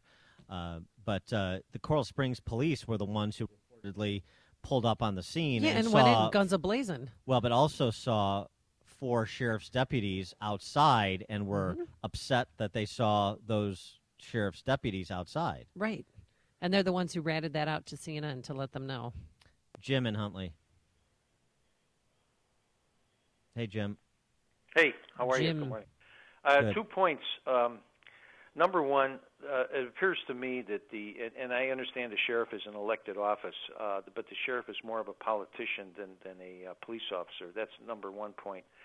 The other thing I wanted to comment on is I wasn't there. I had 38 years in law enforcement. I wasn't there. I'm not making any excuses for anybody. But I've been in a few situations like this in the past, and a lot of times the plan and the policies go out the window. We're not going to really know what really happened there until a full investigation takes place. Well, okay, that's fair enough. Thanks for the call, Jim. But yeah, plan and policies go out the window, which means you go where you know the shooting is coming from. That's what they're paid to do. It's to serve and protect. I mean, he's a school resource officer, security guard, and he let that happen. Marty on Manheim Road. Hi, Dan. Hi, Amy. If I'm not mistaken, weren't these kids trying to run out of the building? If they thought the shooter was, if he thought the shooter was outside, why would these kids be bailing out of the school? Yeah, thanks for the call, Marty. Well, that was cleared by a SWAT team. Right. Yeah, that was ultimately. Yeah, the SWAT team went room to room, cleared every room, and then kids went out with their hands up or behind their head. So I think the timing of that maybe, he was on scene before the school was cleared. But you know who would have saved the day? You know who would have been the hero? President Trump. They were listening to what was going on. The one in particular, he was early. Then you had three others that probably a similar deal a little bit later, but a similar kind of a thing. I really believe, you don't know until you test it, but I think I really believe I'd run in there even if I didn't have a weapon. And I think most of the people in this room would have done that too, because I know most of you. But the way they performed was really a disgrace. Actually, I don't think Secret Service would let him run in there with or without a weapon. Exactly. But, okay, Mr. President. Thanks, Chief. Okay, thanks, boss. Bill on the west side. Hey, how you doing, Dan and Amy? Good morning. I got a couple points to make. Is one, there's always a double standard here. You want us to run in these buildings as police officers and take care of business. The same stuff is going on the south and the west side, but the community seems to handcuff us, that we're not allowed to do our job. Oh, okay. Yeah, I don't agree with what that guy did down in Florida. Of course not. We've been trained not to do that stuff, but I will tell you the truth that we're also trained to handle business out here on the south and west sides or anywhere in the city that needs a problem taken care of. But when it comes to well, Bill, I would say, but Bill, on that, here's what I would say. What I think you have is a failure of civilian and law enforcement in Broward County, and what I think you have in Chicago is a failure of civilian political leadership here in terms of what you just said, which is not allowing you and your fellow officers to do their jobs. And I've said that many times. So, yeah, I appreciate your point. I think it's a salient one. But then the question is, well, how does that change? Where does responsibility lie, and who gets held accountable? Absolutely, and that's a topic for a whole nother discussion. And I think you should bring that up one time and see if you can get some politicians on your show and say, why don't you allow them to do their job? What is it? Right now it's a great climate to do it. You got people running for all different types of offices, and you got to change it from the top. But it's hard to put that genie back in the bottle now. I'll tell you, you really handcuffed the police officers here for us to do our job, and it's a shame. It is a shame. Thanks for the call, Bill. It's a shame, and it's more than a shame. It's lethal. Verlin on the south side. This is going to be surprising for you all to hear from me. I don't give the officer a pass, but I'm going to give him the benefit of the doubt, because it's one constant that I've been hearing from you and everybody else. 32 years. And 32-year police, I'm going to make a comparison. The police commander from Chicago that ran into the stairwell to apprehend the offender, and this guy that stood outside. The one thing I've heard from police for all these years, the last thing they were trained to do was to pull their gun. Trust me, even when I got my police brutality, when I had police brutality happen to me, I've never had a gun pulled on me. The cops back then were tougher. Like the police commander that went down in the stairwell, he was trying to save that man's life. If it would have been a younger police officer, they would have blew him away. But he wrestled with that guy and lost his own life. And this guy that stood outside, He froze because he was taught not the last thing you do was to pull your gun. Dan, ask yourself a question. How many police officers had told you, I've been a police officer for over 30 years and I've never pulled my gun or only pulled my gun once? Think about a 30-year police and a police that's been on the force for 5 years. It's a difference. Okay, Verlin, thanks for the call. I'm not sure I'm persuaded by that, but Lee and Hammond. Yeah, hi, guys. You know, I heard there was an interview, I think it was on Newsmax or something yesterday, with one of these students that was there on scene, standing right next to his deputy. And they said it was obvious to both of them that the gunshots are coming from inside the building. He said this deputy had his gun drawn, had it pointed toward the building because he knew that's where the threat was and just refused to go in. Right. Yeah. Thanks for the call, Lee. Well, this is why just issuing some prepared statement through an attorney is not going to be compelling to very many people, I suspect. Dan and Amy coming to you live from Mueller CPAs in Elgin, part of our AM 560 Signature Bank Business Tour. Listen to podcasts of Dan and Amy from the AM 560 mobile app. Download it today at 560theanswer.com/mobile. Brilliant sunshine today, breezy, a high of 60 degrees, so get out and enjoy the day. Then tonight, late night, we have some showers moving in here, a low of 44, and tomorrow mostly cloudy, showers in spots, a high of 53. Travel times, let's get the latest from Jim Telemonte in the Alarm Detection Systems Traffic Center. Amy and Dan, the Edens, 20 minutes, like Cook to Montrose, outbound 25. County, an hour and 14 minutes, O'Hare to downtown, much quicker in the Express. Outbound Kennedy, 35 minutes downtown to the airport. Eisenhower, an hour and 20 minutes, 390 to downtown, an hour from Manhunt. Stevenson, an hour and 12 minutes, 355 to the drive. To Ryan, 42 minutes, 95 to downtown. Westbound Tri-State's low, 115th to 75th. To Stevenson to 31st. Reagan Tollway to North Avenue. Westbound Veterans Memorial slow, 75th to the Reagan Tollway. Jim Talamonte in the Alarm Detection Systems Traffic Center. On AM 560 The Answer, we talk about the important issues that affect your world. Things like the economy, education, and foreign policy. There's always so much going on in the news that we don't always have the time to focus in and talk about the big ideas behind the important issues. Enter Upstream Ideas online at upstream-ideas.com. Upstream Ideas, in partnership with the Illinois Opportunity Project, provides the kind of information that informs the policy discussions happening here on AM 560. At Upstream Ideas, you'll broaden the debate, move beyond partisan assumptions, and challenge accepted beliefs. Upstream Ideas goes against the current and thinks upstream. Go online now at upstream-ideas.com. That's upstream-ideas.com. You'll be armed with new information and fresh perspectives to help encourage you to make the state of Illinois and the United States of America a bit freer, a bit more just, and a bit more civilized. Upstream-ideas.com. I don't want to get up. I gotta give the annual report at the meeting today. It's probably gonna be the same old soggy lunch, too. Sweetie, didn't you say they were having tasty catering at the meeting today? Oh yeah, I'm up. Yeah, thought so. Created by their chefs, perfected in their kitchens, Tasty Catering's corporate menu has meeting goers, power brunchers, and conference attendees thinking twice about showing up late and leaving early. Tasty Catering's executive continental breakfast, wraps, sandwiches, and entree selections are powering your workplace for more than productivity.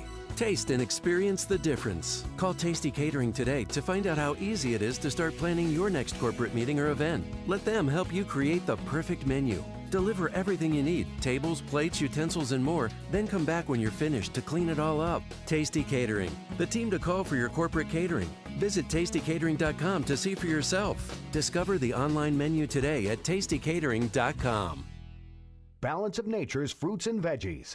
I'm Mark Gastineau. I played in the NFL for 10 years. I was diagnosed with CTE, with dementia, Alzheimer's, and Parkinson's. The fruits and vegetables that we take from Balance of Nature is the best thing that we could ever do. And I'm calling in now to order extra because of my wife has been taking mine because she sees a difference in me. It is a wonderful thing that Balance of Nature is doing. I hear the testimonies on the radio, but I'm a testimony for myself. And the fruits and vegetables, if I don't take them every single day, my day is not going to go the same. So God bless you, and thank you for what you've done for my wife and I. When you call, use discount code CHICAGO. and we'll take 35% off your first month's order and ship it to you free. Call 800-246-8751 or go online to balanceofnature.com and use discount code CHICAGO. Message and data rates may apply. Here's something I bet you didn't know about prescription drugs. You could be paying a lot less for your family's medications, up to 80% less, even less than your Medicare or insurance copay. How? With GoodRx. See, GoodRx compares prices of every FDA-approved drug at pharmacies in your area and offers free downloadable coupons, so you get the best deals on all your medications. You'd be surprised to see just how much the prices can differ. In fact, last year alone, GoodRx saved Americans over $2 billion on their medications. Imagine paying even less than your insurance copay. Plus, GoodRx can sometimes find your medications for free. There are never any fees, and no personal information is ever required. Stop paying too much for your prescriptions and save up to 80% instantly by texting the word GoodRx to 99,000 for automated text messages from GoodRx. Or go to GoodRx.com. Text GoodRx to 99,000. Save today. Text GOODRX to 99000. She's such a beautiful little puppy. I mean, we walk around the block and neighbors always say, her hair is so beautiful. Healthy and shiny and glossy. DINOVITE.com. Fatty acids, omega-3s, and omega-6s are great for healthy skin and soft, shiny coats. I would really recommend people starting their puppies on Dynavite before they get into what I would call the misery index. Bad skin, bad ears, bad breath. Because if they're getting all their vitamins, micronutrients, microbials from the beginning, then you're not going to run into the problems associated with the allergies, Grass, pollen, dust, dirt, fleas, ticks, you name it, and the itching and shedding down the road. Our vitamins and enzymes replace the nutrients cooked out of most commercial dog foods. Dynavite for life. This is Ed Lukasevic. And Cindy Lukasevic. Inviting you and your pets to Dynavite. 859-428-1000. DINOVITE.com. The following is a paid political announcement. Here illegally, Manuel Orrego Zavala was deported twice and had multiple convictions and arrests. Drunk, he hit and killed Jeffrey Monroe and Colts linebacker Edwin Jackson. It was a senseless tragedy, and it never should have happened. Politicians in Washington have ignored this issue for far too long. We must build the wall, ban sanctuary cities, and put an end to chain migration. There are lives at stake. Businessman and conservative outsider Mike Braun is the right choice for voters concerned about illegal immigration. Braun understands that we can't have a country without borders, and in the United States Senate, he'll help President Trump pass his agenda. Too often, dangerous criminals here illegally cause tragic deaths.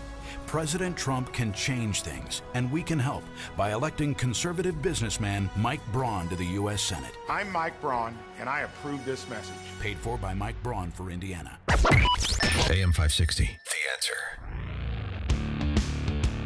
Dan and Amy coming to you live from Mueller CPA in Elgin, part of our AM 560 Signature Bank Business Tour, and it's already been 10 years since the passing of the sainted William F. Buckley.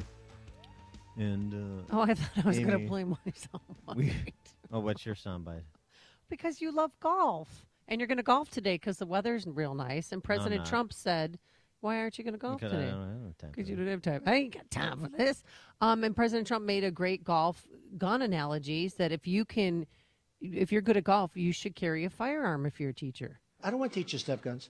I want highly trained people that have a natural talent, like hitting a baseball or hitting a golf ball or putting. How come some people always make the 4-footer and some people under pressure can't even take their club back, right?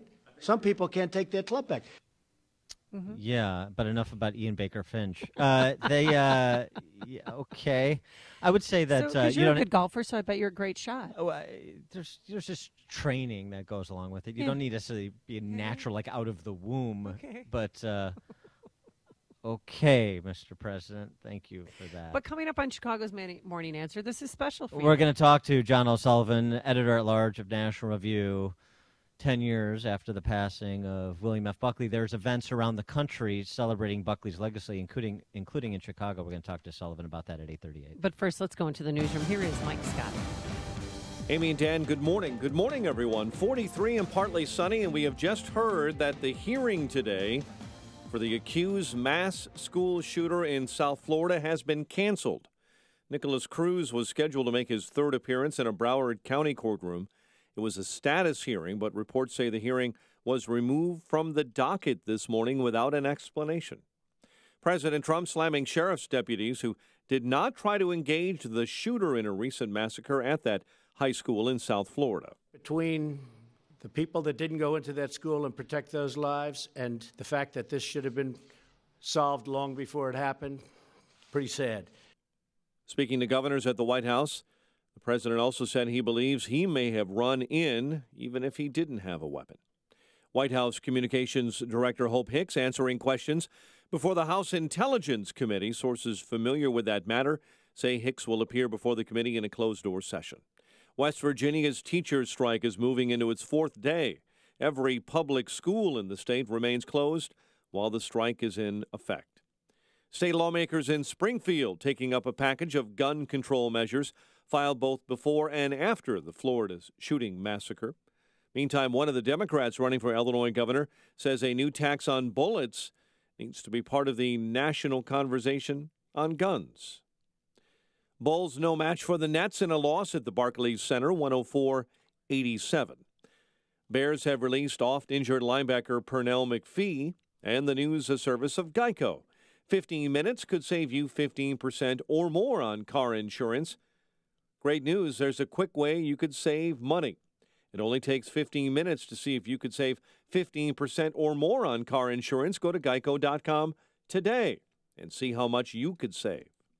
8:34, a check of traffic and weather on the way next on AM 560. Mike Gallagher needs the rhetoric dialed down. The ongoing assault on the NRA, they don't have blood on their hands. They're not a terrorist organization. And until that kind of rhetoric and that kind of nonsense is eliminated, if you think you're going to make any progress on gun control, you're out of your mind. The Mike Gallagher Show. Weekdays at 9, right before Dennis Prager at 11 on AM 560. The Answer. Outsmart the flu. The Exergen temporal scanner is the #1 thermometer preferred by pediatricians. Smart technology backed by over 70 clinical studies. Protect your family. Rely on Exergen.com. Nobody should have to live with depression. Not anymore. It's a new year. Time for a new you. Abilify, Wellbutrin, Seroquel, Rexulti. These are common drugs prescribed for depression. You may be able to get off the drugs and the endless counseling. You've heard about the revolutionary TMS therapy. Now it's time to get a free consultation from HPR Centers. And your frustration with life and relationships. In a few short weeks, your life will change. It's FDA cleared, safe, and it's covered by most insurance, including Blue Cross Blue Shield and Medicare. TMS therapy treats the cause of your depression. Millions have been treated. The results, nothing short of outstanding. HPR Centers are proud to bring TMS therapy to Chicagoland and Milwaukee. You need to take the first step. Call. The war on depression is over. You win. HPR Centers. 800-604-0208. 800-604-0208. Go to endmydepression.com. It is 8:36. Let's get an update on the roads in the Alarm Detection Systems Traffic Center. Here's Jim. Thanks, Mike. Eden's inbound. Just a bit tight. Wilson to Montrose. 20 minutes. Lake Cook to the junction. Outbound 25. Kennedy, an hour and 5 minutes. O'Hare to downtown. 50 minutes from Montrose. 45 in the express. Outbound 29 to O'Hare. Mount Eisenhower, an hour and 20 minutes from 390 to downtown. An hour from Manheim. Outbound 39 minutes to 390. Stevenson, an hour and 8 minutes, 355 to Lakeshore Drive, outbound 37 minutes. Ryan, 42 minutes, 95 to downtown, outbound 5 at 15. Lakeshore Drive has southbound delays, Bryn Mawr to North Avenue, northbound 18th Drive to Jackson. Northbound Tri-State, heavy, LaGrange Road to 47th, and from the Reagan Tollway to North Avenue. The Adams and Reagan Tollways are fine.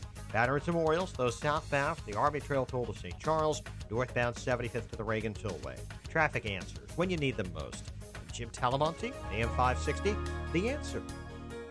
Chicago's Morning Answer continues next. Your official Chicagoland weather forecast. Partly sunny today, breezy and mild with a high near 59. Currently, 8:45 at O'Hare. Next news coming up at 9.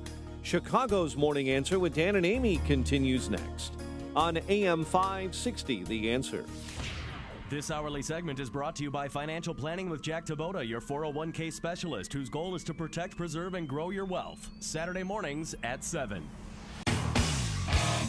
You want more than just the headlines? Find out what's going on and what it means with me, Dennis Prager, this morning at 11, right here on AM 560, The Answer. Good morning, Dan and Amy. We're coming to you live from Mueller Certified Public Accountants in Elgin, Illinois, part of our AM 560 Signature Bank Business Tour. And Amy, February 27th, obviously a special day. That's the birth of William F. Buckley Jr., right? That's the... the death. Yes, correct. Obviously, it's very special to you. You remember it less well. February 27th, 2008, we lost the father of modern conservatism, the founder of National Review, and one of the most congenial and dizzying intellects the 20th century produced, William F. Buckley. I actually had the chance to bring him to speak to Northwestern. Ooh, when was that? Mid-90s, 1995, 1996. Because he's your hero. I mean, he's one of the intellectual guide that. stars. There's no question. And this was great. I mean, just classic Bill Buckley. So this was after, I think, Bill Clinton's first State of the Union address, and he said, after watching President Clinton's State of the Union address, I had to drop an ashtray on the ground to make sure gravity still existed. That's, the Bill Buckley. That's awesome. That's not a great Bill Buckley impersonation, but it is a great Bill Buckley line, and he had a lot of them. I would rather be governed by the first 2,000 people in the Boston Telephone Directory than by the 2,000 people on the faculty of Harvard University. Well, that's spectacular. That's another classic. And, of course, there's a good documentary, Best of Enemies, him and Gore Vidal providing color commentary during the 1968 convention, and just their kind of lifelong rivalry, to be polite about it. So much just so much that Bill Buckley contributed both politically as well as intellectually. One of the last of the true public intellectuals. And so we celebrate his memory, at least we conservatives do. And National Review, the magazine he founded, the organization he founded, which is still going strong today, of course, is doing a number of events around the country, sponsoring a number of events. And there's one in Chicago. There are different dates. I believe the one in Chicago is April 12th, but we'll get the specifics from our next guest. He is John O'Sullivan. He is a editor-at-large of National Review. John, thanks for joining us. Appreciate it. Great pleasure to be here. Thanks. So the idea of having these events around the country to kind of remember and celebrate Bill Buckley's life and contributions, the impetus for that and how you see these events going.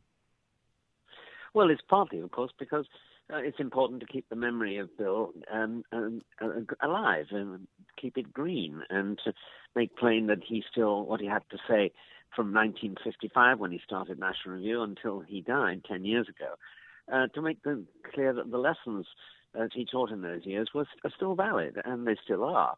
And also that a certain kind of conservatism, which coexists with other kinds of conservatism, which he particularly minted, is still part of the major political scene. And I think that he is. I mean, if I listen to that quote, the marvelous quote about prefer to be governed by the first 2,000 names in the Boston Telephone Directory than the combined faculties of Harvard and Yale. Now, that has a somewhat Trumpian ring to it, doesn't it? Yes, it does. One of those, I suspect, experts and prefer to put my trust in the long run on the common man. I think that is an element in Bill's thought which is much neglected. He's normally seen as aristocratic, but he was a kind of aristocratic populist. Well, speaking of President Trump, what do you think William F. Buckley Jr. would think of President Trump?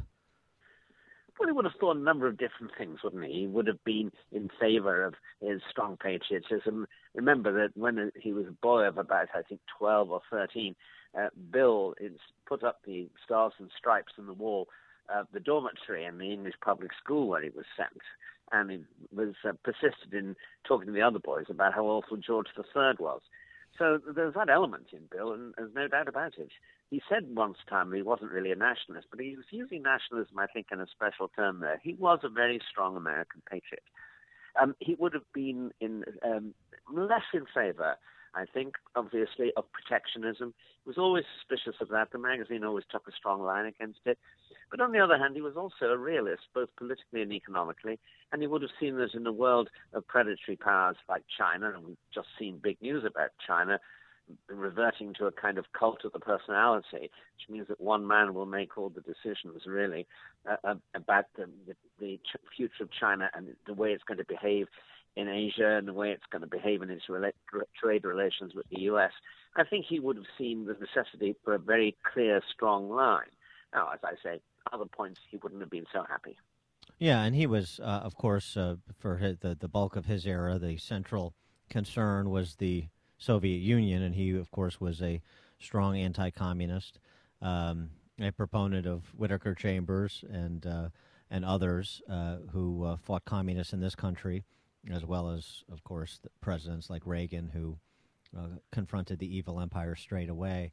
And so, looking at Bill Buckley, thinking about the more pronounced threats of the day, Russia is still a threat, but Islamofascism, other rogue regimes like North Korea, that would have been central to what Bill Buckley was thinking about today and writing about today, I presume, as well.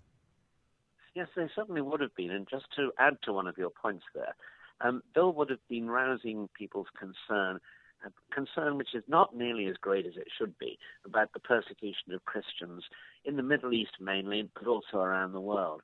Because Bill was always very conscious of the necessity for Christians and other believers, because he was a very tolerant man. One of his rules was that although National Review was seen as a Catholic magazine, it wasn't really. He made a rule that the religion editor of National Review should never be a Catholic. It was, in fact, at different times Protestant and a famous Jewish scholar. And so I think that the persecution of Christians would have loomed very large in his mind. And it's something which is where he would have been angry at the attitudes of a lot of people on Capitol Hill, but also at a lot of our allies in Europe who essentially, in order not to offend Middle Eastern countries and Islamic countries, try to push this to the side and to bury it under other concerns. That's something we should remember. Just going back to the discussion of Trump for a minute, it seems to me that National Review has nicely kept Bill Buckley's approach as their guiding ethos in terms of the diversity of opinion within the conservative spectrum. I mean, you have some of the writers who I enjoy that are frankly never Trumpers, and others who kind of are with Trump when he is advancing a conservative policy position, and they're against him on things like protectionism or other instances where he's doing something less than advancing the conservative position on a particular policy issue. And it seems to me that diversity of opinion, where you've got deep intellects who are respectful of one another but spar intellectually, makes for a great outlet, and that's sort of what Buckley had in mind.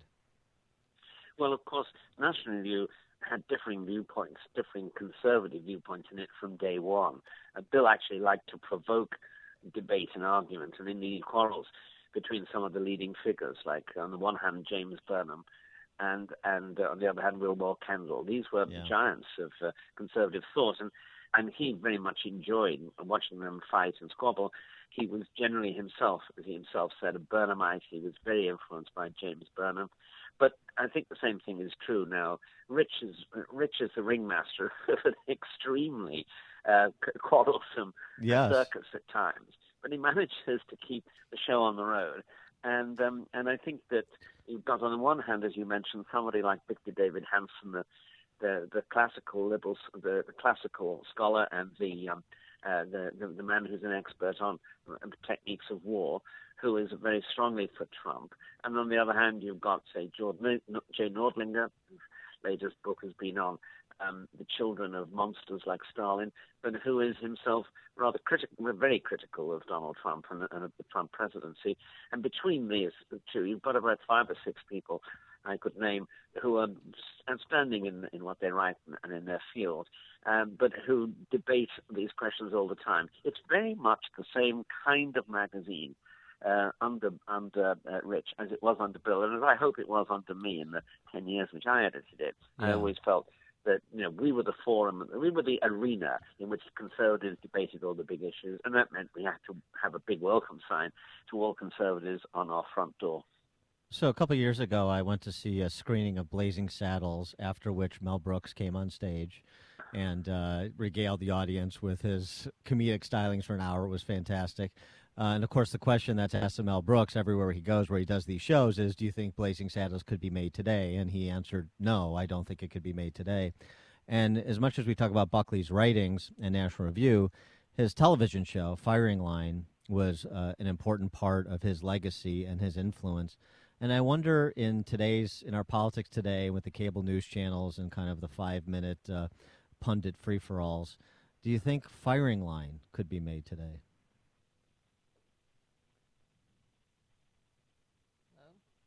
Did we lose John? Oh, John? No.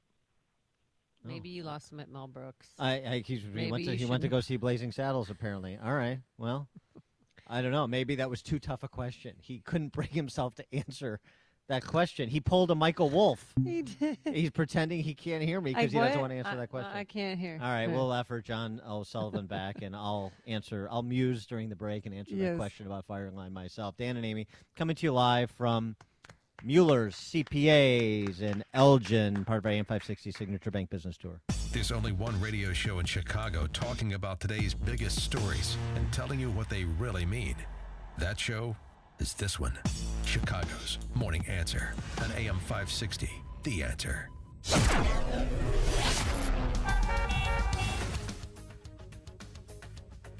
Coming up, Michael Wolff, can he really not hear, or he just didn't like the question? But first, here's your forecast. Plenty of brilliant sunshine. It is breezy out there. A high of 60 degrees. Tonight, some spotty showers in places. And then tomorrow, a high of 53 with rain on and off throughout the day. Now let's get into the Alarm Detection Systems Traffic Center. Here is Jim Talamonte. Thanks, Amy. Traffic's really heavy on the northbound tri-state from LaGrange Road to 47th right now. Farther north, it's slow as usual from the Reagan Tollway to North Avenue. Only other tollway delays are in the Veterans Memorial, southbound a bit tight for the Army Trail toll to St. Charles, northbound 75th for the Reagan Tollway. Eden's 20 minutes, Lake Cook to Montrose, outbound 25. Kennedy, an hour and 5 minutes, O'Hare to downtown, 50 minutes from Montrose, 45 in the Express, outbound 29 to the airport. Eisenhower, still an hour and 20 minutes, 390 to downtown, an hour from Manheim, outbound 39 minutes to 390. Stevenson, an hour and 8 minutes, 355 to Lakeshore Drive, outbound 37 minutes. Ryan, 42 minutes, 95th to downtown. Lakeshore Drive, slow southbound Montrose to North Avenue, northbound 18th Drive to Jackson. Jim Talamonte in the Alarm Detection Systems Traffic Center. Looking to secure financing on a new home or refinance your existing home? Then you need to call Team Hochberg. Supporting veterans is our passion. That's why we support Veteran Roasters, a Chicago coffee roaster that hires homeless and chronically unemployed veterans. If you'd like to help create jobs for homeless veterans, visit veteranroasters.com and purchase a 12-ounce bag of coffee roasted and ground by once homeless and unemployed veterans. The coffee's delicious and the profits are reinvested in hiring additional homeless veterans. Use promo code Team Hochberg to save 50% off the second bag you purchase. If you're a veteran securing a VA loan and would like to work with a local lender who supports veterans, call Team Hochberg now at 312-751-1333 or visit am560david.com. Team Hochberg has helped thousands of AM560 listeners, but we can't help if you don't call 312-751-1333 or visit am560david.com. Pearl Mortgage, an equal housing lender, Illinois residential mortgage licensee 4358 and MLS 19186. The following is a paid political announcement. Governor Bruce Rauner spent 4 years betraying Republicans. Now that he wants to be re-elected, he needs help from his friends in Springfield and Chicago, like Personal PAC, a group that spent $4 million helping Mike Madigan defeat conservatives. Personal PAC is a pro-abortion group with a history of also funding Planned Parenthood, and Personal PAC recently attacked Jeannie Ives. They're attacking Jeannie Ives because Ives fought against HB 40, which forces taxpayers to pay for abortion through all 9 months of pregnancy. Jeannie Ives wasn't alone in her opposition of this horrible law. She was joined by every single Republican legislator in Springfield, but Governor Rauner lied to Illinois Republicans and Cardinal Cupich, then betrayed everyone when he signed the bill anyway. And now that you know Benedict Rauner is a traitor to Republicans, you can vote for the real Republican in the race for governor. Vote for Jeannie Ives for governor. She's the conservative reformer Illinois needs. Log on to ivesforillinois.com to learn more. Paid for by Ives for Illinois.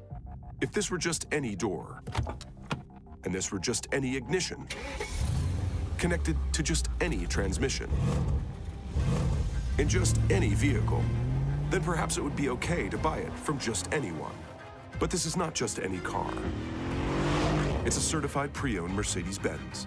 Every detail has been inspected and road tested by highly skilled Mercedes-Benz technicians. And it's all backed by an unlimited mileage warranty for up to 5 years. Which makes the decision of where to buy one simple. Your authorized Mercedes-Benz dealer. The certified pre-owned sales event going on now through February 28th. Come in today and take advantage of 2 years of complimentary prepaid maintenance and special financing offers available through Mercedes-Benz Financial Services. Because in the end, it's absolute confidence in genuine Mercedes-Benz parts, or it isn't. It's either Mercedes-Benz certified pre-owned, or it isn't. See your authorized Mercedes-Benz dealer for complete details and limitations on certified pre-owned warranties. Balance of Nature's fruits and veggies. I was surprised at myself how much energy I had, and I'm doing 2 jobs, running around like a maniac, and I was able to handle it. Really, I'm like, wow, this stuff is really good. So, more than anything else, it just gave me the extra energy and the well-being, feeling of well-being that I don't think I would have without it. Well, I take it every day, and I feel great. And my wife looks at me and says, how come you never get sick? And I do. It's because I take the fruits and veggies. I just feel a lot better. My life is turned around. Everything is working for me. It just helps me feel good. I just think the products are wonderful, and I take them every day. I just like it. It works.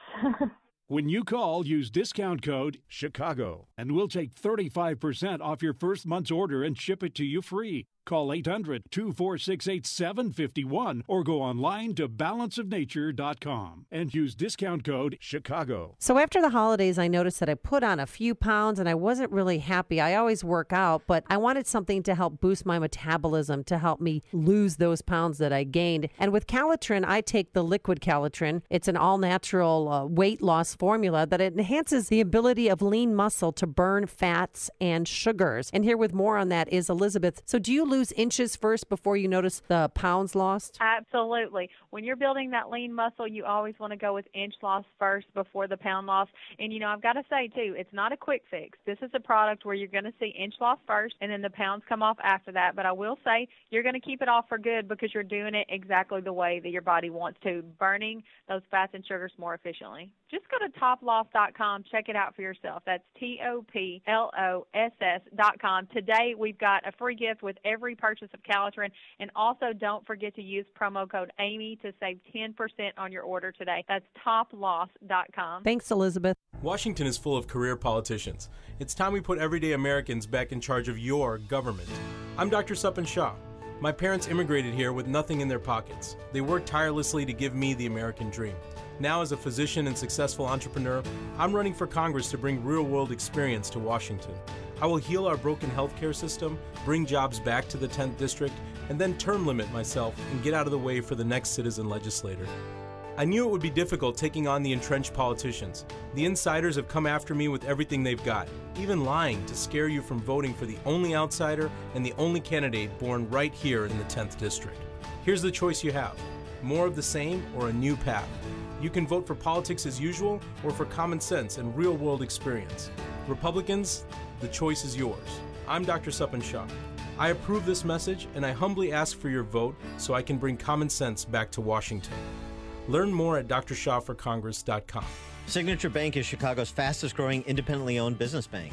It's a bank where relationships still matter. Signature Bank knows your name and your story. I'm Dan Proft, and I know this because Signature Bank is my business bank. I'm Bob Aument, a founding partner of the law firm of Dassman and Aument and longtime personal customer of Signature Bank. Our firm recently left one of the larger banks to bank with Signature Bank, and it's been a refreshing change. With Signature Bank, we've been able to tailor banking solutions that fit the specific needs of our firm. Beyond that, Signature Bank is responsive, efficient, and timely in meeting those needs. If I have a request, I pick up the phone and talk to Mick O'Rourke, not someone at a phone bank thousands of miles away. Dassman and Aument needed more than what the larger banks offer, and we found that with Signature Bank. Signature Bank is looking for their next success story. To learn more about turning your business vision into reality, visit signaturebank.bank. Signature Bank, helping local businesses succeed. Member FDIC, Equal Housing Lender. Message and data rates may apply. Here's something I bet you didn't know about prescription drugs. You could be paying a lot less for your family's medications, up to 80% less, even less than your Medicare or insurance copay. How? With GoodRx. See, GoodRx compares prices of every FDA-approved drug at pharmacies